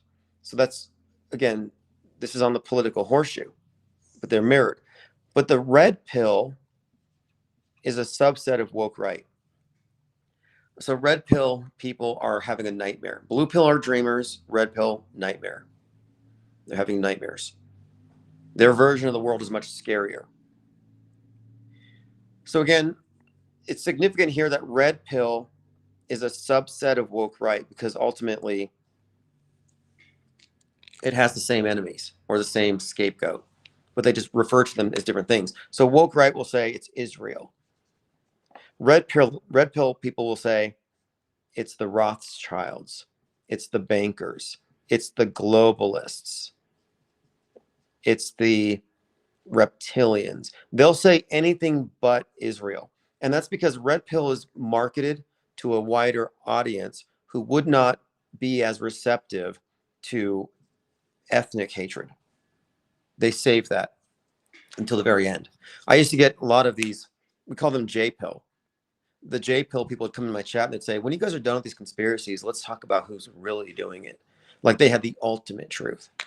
Well, the ultimate truth of blame Israel is mirrored with Woketown, where they blame systemic racism and whiteness. So what is it? Is it whiteness that runs the world, or is it Jewishness? See, they both agree somebody's ruling the world and oppressing them. The other side of being woke is the recognition of this dynamic of oppressor and oppressed. And then here's one more. I mean, this is just an ugly truth here that you have to kind of reconcile with if you're going to stay in alt media, is that red pill is actually the J pill, just covered in red. It's euphemistic. So ultimately, if you are a red pillar, you're just chasing after Israel. Why do you think Candace Owens, Ian Carroll, Owen Schroyer, and every other conspiracy theorist has said Israel killed Charlie Kirk? Now, they won't say it directly. Yeah, Amin Farr says the woke right uses manosphere. Yeah, that's the mirror. So woke left, woke right, toxic femininity, toxic masculinity.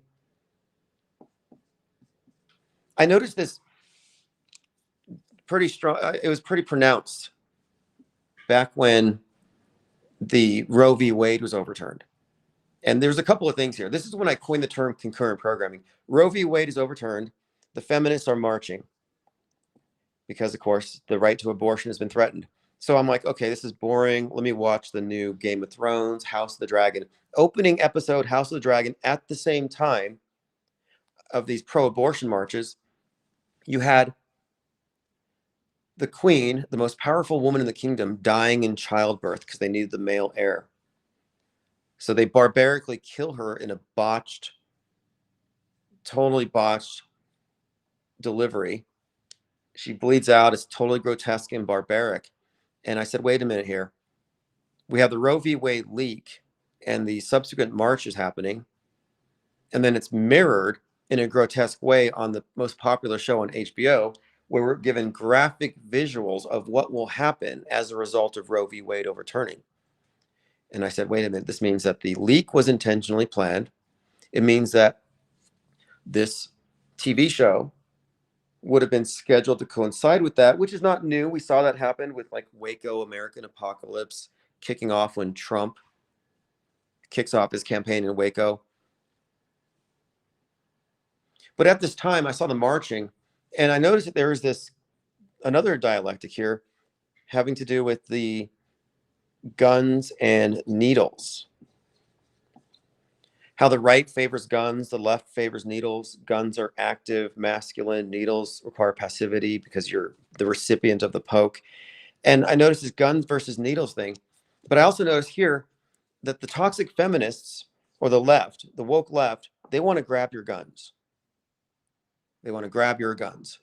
So think about this from a Freudian perspective.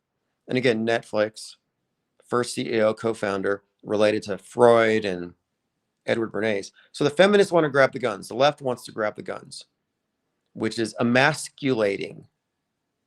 It's very emasculating. They're taking away your power, your ability to defend your home, your family, your house. And the gun symbolically, it's like they're basically emasculating you, castrating you. But then what do the toxic males want to do? They want to reduce the age of consent, deny abortion, and keep you pregnant barefoot in the kitchen, take away your right to vote. So they want to grab your wombs. So one side wants to grab your guns, the other side wants to grab your wombs. So if you look at them as polarized in this way, it makes perfect sense. Tominoid3 says they used a dragon for abortion later. Oh, I didn't finish the whole show. I'll have to. Riley says, back in the day, everybody was on the same page, watching the same TV, same news for the most part before the internet. But now everybody watches phones for their shows. So by having concurrent programming at the same time as the news, it keeps people more on the same page like they used to be. Interesting. Yeah, I mean, that does make sense. Because if news is very fragmented, scattered, decentralized, they need to keep everybody on the same sheet as far as their opinions, their reactions. Their visceral responses, I think, are tapped into with the entertainment.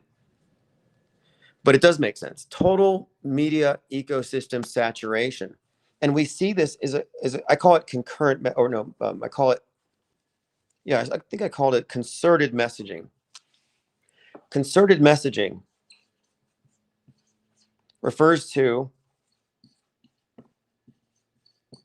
memes, ideas, people, or situations that are everywhere at once, so you can't get away from it. And it's like every available platform is used for it. I mean, think about the Charlie Kirk thing.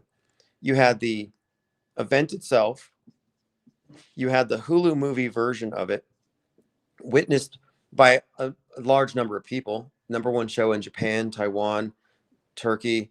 It was big in Canada. I mean, we're talking like this top show produced by Disney, I think. Disney, Hulu's The Tempest. But no matter where you go, you would have seen that. And this is not an uncommon thing.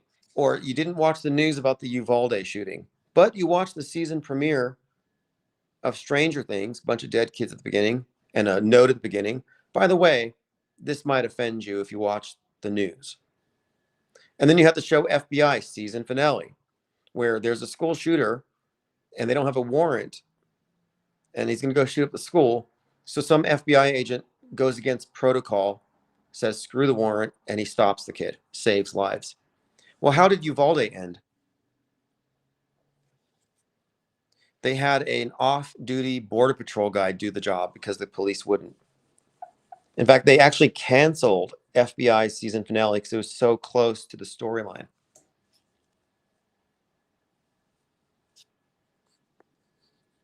Andrea says the phrase being on the same page came from when everyone got the papers, the printing press. It started in the 1400s. Yeah, I've considered this too, that the movable type press represented such a disruption to the power structure, and knowledge monopolies are what we're really talking about here.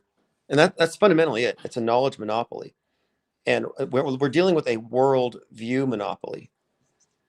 Who has the power to shape our worldview? Like who writes history? We're supposed to think it's this collective creation, objectively reported on. We debate stuff, but ultimately it's what we're all experiencing. No, actually, it's the result of a highly curated worldview. It's very centralized. And we can demonstrate this, and we can demonstrate how they create the echo chambers by examining, not incredulously dismissing, but I mean skeptically examining the evidence that we put forth. So when we look at all the stuff leading up to the Charlie Kirk event, everybody noticed snake eyes. Nobody noticed anything else. We looked at everything. Every single thing that led up to it had the same elements, common denominators: a storm, September 10th, Tyler as the shooter or the executioner, the name Tyler, of course, the name Charlie Kirk thrown in there, and the neck wound with specificity, as in on the left side of the neck. So you look at these elements here: the neck, the name of the victim, the name of the shooter, the date, and the storm. These elements are reflected in the rest of it. And I mentioned the movies and stuff, but we haven't even really got into the full characterization of Erica Kirk and how she ties into all these other movies. Like the woman on the world stage, Erica Kirk, has direct correlations to the actress from Snake Eyes in her role in the movie, the actress in Snake Eyes in her role in Heads of State. And of course, her Emerson Drive video foreshadowed the event. And then her corresponding character in The Tempest, the widow, takes over the youth Republicans after her husband's assassination, which is just like Charlie Kirk's. I mean, we've gone through this a million times. And I'm just pointing out here that now we're at the point where we're examining every instance of these overlaps between entertainment and news. And we're looking for the common denominators and tracing it back. And what is the earliest example of media foreshadowing an event? That contains the above common denominators. And that's why I arrive at Snake Eyes gives us an indication of how far back in advance they planned the assassination, the fake assassination. That's why I say it's a paradigm shift. It's not a paradigm shift to say news is fake. That's common sense. It's a paradigm shift when you recognize that the fake events are scheduled decades in advance, 30 years. Yeah, and the storyline that Charlie was about to expose Israel, or he was about to get the Epstein files put out there, that talking point is put out there for the alt media, for the alternative thinkers. It's the controlled opposition to the mainstream. It keeps you in their funny farm. It keeps you in their Truman Show. So to get back to the starting point, is there a point to debating people with settled opinions? No. If you can ask them a question and they give you the Wikipedia friendly answer, if they default to the MSM answer, if they sound like ChatGPT informed their opinion, then based on their perspective, they can't actually arrive at a point of agreement with you because they're not willing to, able to, or capable of addressing news bending, history bending, and the fact that we live in a worldview that has been created for us. So a lot of people recognize that we have our perspectives, our opinions, but we live in a model. And the model is the objective world with our agreed upon history and a bunch of fake stuff added into it. That's the model. When we look at the stuff, we're not saying the world's fake, reality's fake. No, we're saying this stuff is fake. So if you separate the fakery, you live in a world that's a bit calmer. Fewer God constructs, fewer threats, fewer atrocities. So our perspective, the subtractive view, just removes all the BS. That's why I'm not here overreacting. That's why I didn't celebrate the death of Dick Cheney. That's why I didn't celebrate the death of Charlie Kirk, because I'm not a bloodthirsty media fundamentalist that wishes for death because of what the little black boxes told me. Like, I'm not complicit in murder. I don't applaud murder. Like, honestly, a lot of these media people are like essentially bloodthirsty religious fanatics. Did you see how many people wore Charlie Kirk costumes for Halloween? I'm like, that's crazy. Like, imagine dressing up your kids as like school shooting victims. And then you have like one of your kids with a gun. It's like the left would get pissed. They'd say, you can't do that. I guess we can. Amin Farr says the MSM's plus lot, woke right lot, watch too much TV, media, radio, podcasters than normal. If they boast, they don't watch normal TV. Yeah, I hear that too. That's why I don't say because I saw it on TV. I say because it was broadcast to you in your black monolith device. Because if you say you just believe what you saw on TV, they'll say I don't watch TV. Because you used to be able to say I don't watch TV as a posture, like, oh, I'm not easily influenced. Like, that doesn't work anymore because nobody watches TV.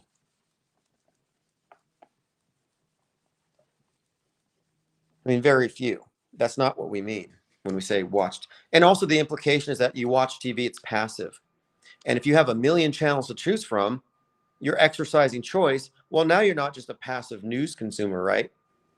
No, I'm not a passive news consumer because I chose to listen to this podcast, that podcast, and I chose that news platform. And because I made these choices out of 1,000 options, I'm a free thinker.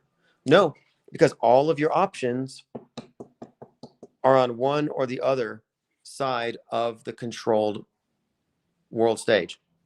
Doesn't matter how many podcasts you listen to, if all of them have the same point of view. So this is not active. They're not active consumers of media. It's an illusion of choice. It's passive.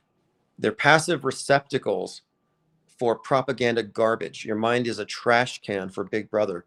And what we're pointing out is that the only way you can be an active consumer of news is if you suspend judgment, gain additional facts, and you move from credulity into skepticism.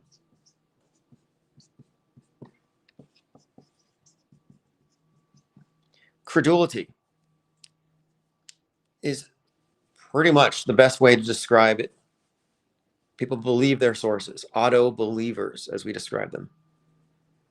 So I'm not saying automatically disbelieve, because you don't have enough information automatically. You need some time, therefore skepticism.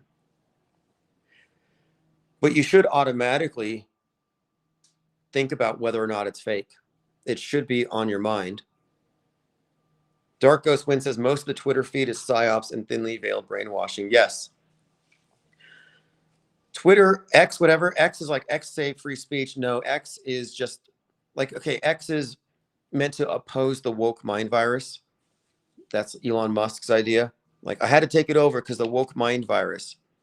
The problem is that they got rid of the woke mind virus on Twitter and they banished it to Blue Sky. But then they replaced it with the woke right mind virus. You ever heard of the woke right mind virus? I mentioned it to Musk, but he never responds to any of my tweets.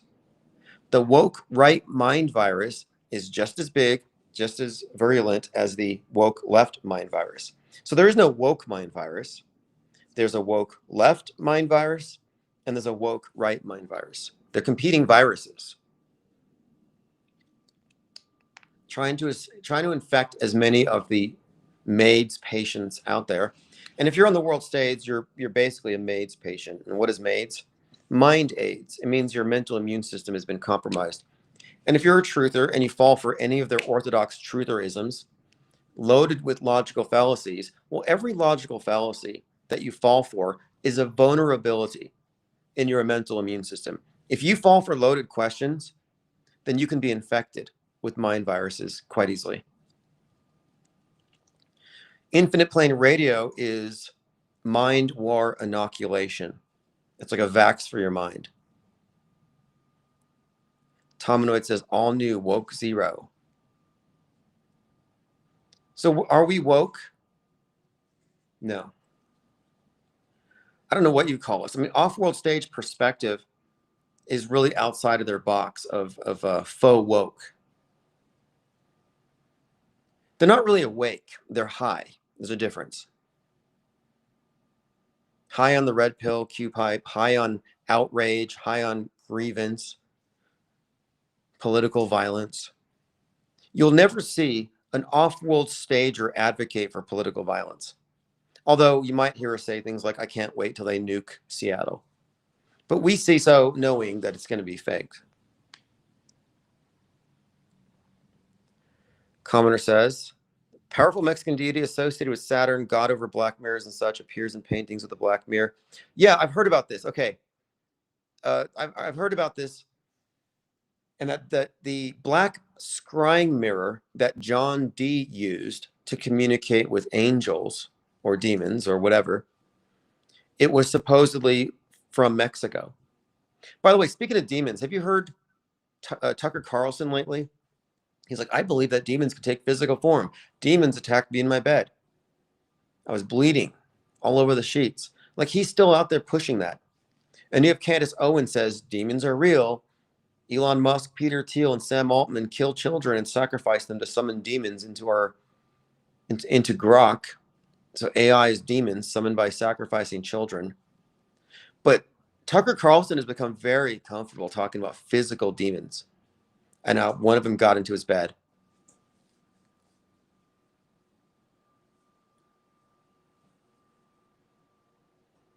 Now, why are they doing this? Well, it's quite simple. If you look at the right-left split. And even recently, Marjorie Taylor Greene was out in the news for calling aliens fallen angels.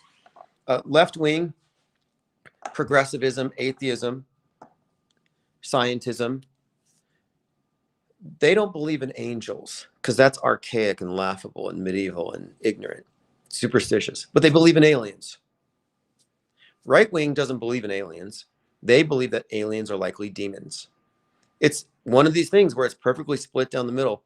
The further right you go, the more likely you're going to believe that aliens are demons or a government scam, which is a talking point. The alien invasion is going to be fake according to all truthers. And then AI is demonic. That's a right far right position. If you're woke right, you don't have the traditional. You have you don't have the progressive of the traditional. So if you look at it as like trad wives, it's so funny. Trad versus progressive. The progressives believe in aliens. Traditional believes in angels. Traditional thinks that aliens are demons. Progressives think that angels are superstition. But anyway, they both agree in these glowing, shining beings from above that can come down and save us. They both believe that, but they just disagree on how you define them. So there's a parallel architecture, left and right, and the differences are nominal. They're just different descriptions for the same concepts. Trad right, oh, they laugh out loud at the climate change flood myth, how Noah is always telling us there's a flood coming. The National Oceanic Atmospheric Administration, logo being the bird over the ocean, they laugh at that. But they believe in Noah from the Bible, whose symbol is the dove, because it brought the olive branch to tell them it's time to go back. So they believe in Noah's flood. Well, what causes Noah's flood? The sinful progressive values, their wickedness. What causes Noah's flood? Carbon footprint, pollution, CO2, the sins of the free market, the sins of the oppressive system of capitalism.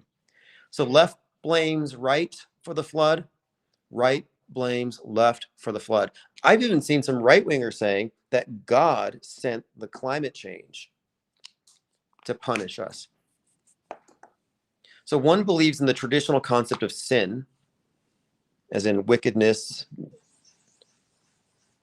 as defined in the religious systems. And the other side believes in sin, original sin even, as a carbon footprint, something you're born with, something you have to expiate, you have to work to mitigate. You both have to work to save the planet, to go green. To go green is to go ascetic, to avoid sin. So that I would say that the left has a compatible sin construct. They also have a version of being saved by following the mainstream church, and that refers to the injectable Eucharist. And the ones on the right reject that because they're unsaved. So this modern paradigm that I'm describing, the world stage, is split down the middle in such a way that it cannot unite. It's designed not to. It's designed to be in two compartments. It's a duopoly. And if you're in the duopoly, there's no point in debating with you on any issue because you're going to be closed-minded by default. And I'm bringing this closed-minded thing up because somebody said, you should be closed-minded. I mean, you should be open-minded because you're closed-minded if you think that it can't just be all coincidence. And I'm like, no, the closed-minded default perspective is that these are only coincidences. It's in your system. Your closed system only has that one option. These are just coincidence.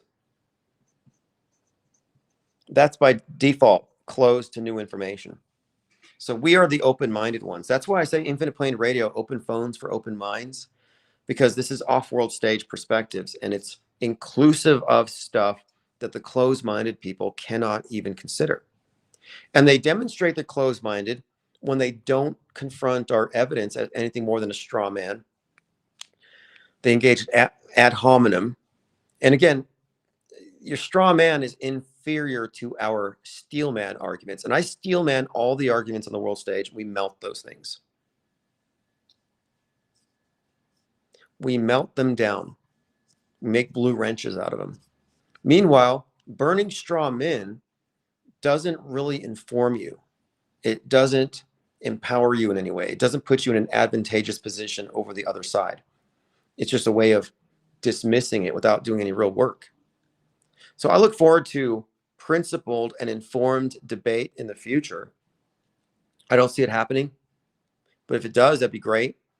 But it's not really useful to proactively try to debate them because their opinions are intransigent, they're belief based, and facts don't really matter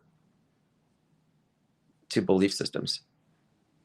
And I guess that's one other point I could make is that the world stage has a bunch of belief systems that would seem to be mutually exclusive, but they can coexist, like that bumper sticker. They coexist because none of them exit the parameters of the world stage. So you have all these competing belief systems. What they have in common, though, is that they are all secondhand information, a little bit of trust or faith. They're not really testable or tested. They're optional.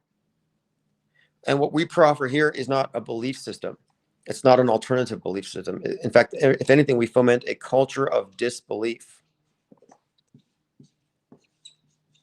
This is a culture of disbelief. We are non-believers. If that makes you want to stone us or hack our heads off, throw us off of buildings, or whatever else religious nutcases do, you only underscore what we're saying. Like you're in a global cult. Somebody said, "You guys are a cult." I'm like, "No, you're in the cult. This is more of an anti-cult. You guys are in an echo chamber." No, you are by definition in an echo chamber, and we demonstrate how effective of an echo chamber it is, and it influences billions. A think tank is not an echo chamber because we're constantly seeking new information, new sources, new points of view. An echo chamber only has one point of view, and everything has to reinforce it. Just to get that straight. Ryler says the deities John D. talked to said not to worship Jesus, that the worship of Jesus made the Queen of Heaven sick. Yeah, I've checked out some of John D. and Edward Kelly and his writings. John D. coined the phrase British Empire. So he's not a nobody. He had something to do with the Gregorian calendar. He was a big advocate for it. He was the original 007, an astrologer, astronomer, astrologer. I think he was both. And then he, of course, had this magical system, which I think is really the basis for a lot of modern Western occultism, the basic ritual magic structure, like the circle, the triangle, the black mirror, invocations.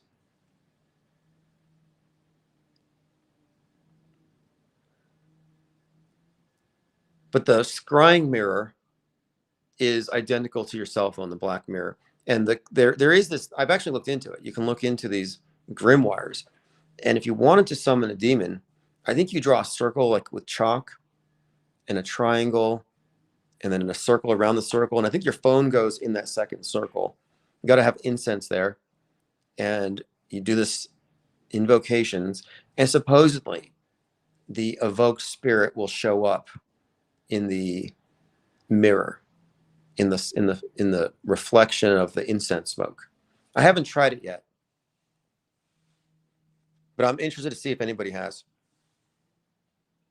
Anybody have any experience with goetic summoning? And what's crazy too is what if that stuff is real? What if it's all true? What are we doing when we're emoting? Because a huge part of magical ritual is emotion.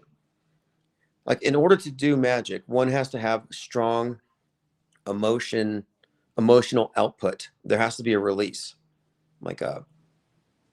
You have to be emotive. It's not something you can do if you're not motivated. You've got to have heavy emotion into it.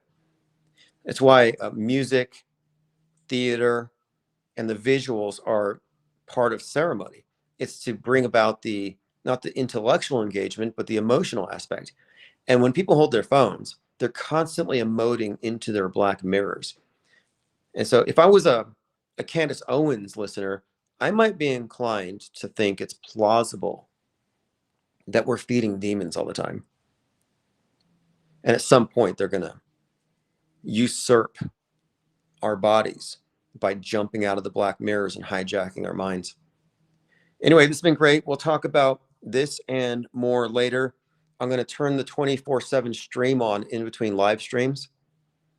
And so you can go to the YouTube channel at Infinite Plane Radio or on X. It will be live on X. And every time I do this, I pick up a lot more subs and I get a lot more people getting into our Discord. You're going to see our numbers climbing. It's starting off small, but it's going to snowball. So we got the 24/7 stream started. Thanks everyone for the support. Thanks for all the new members.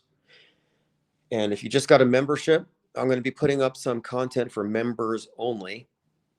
And check your front porch for an 18-inch titanium blue wrench. And again, we get these wrenches made from all the steel men that we melt down. We've melted a lot of guardrails as well. We have a lot of material to work with. All right, I'll see you all later. Thanks again.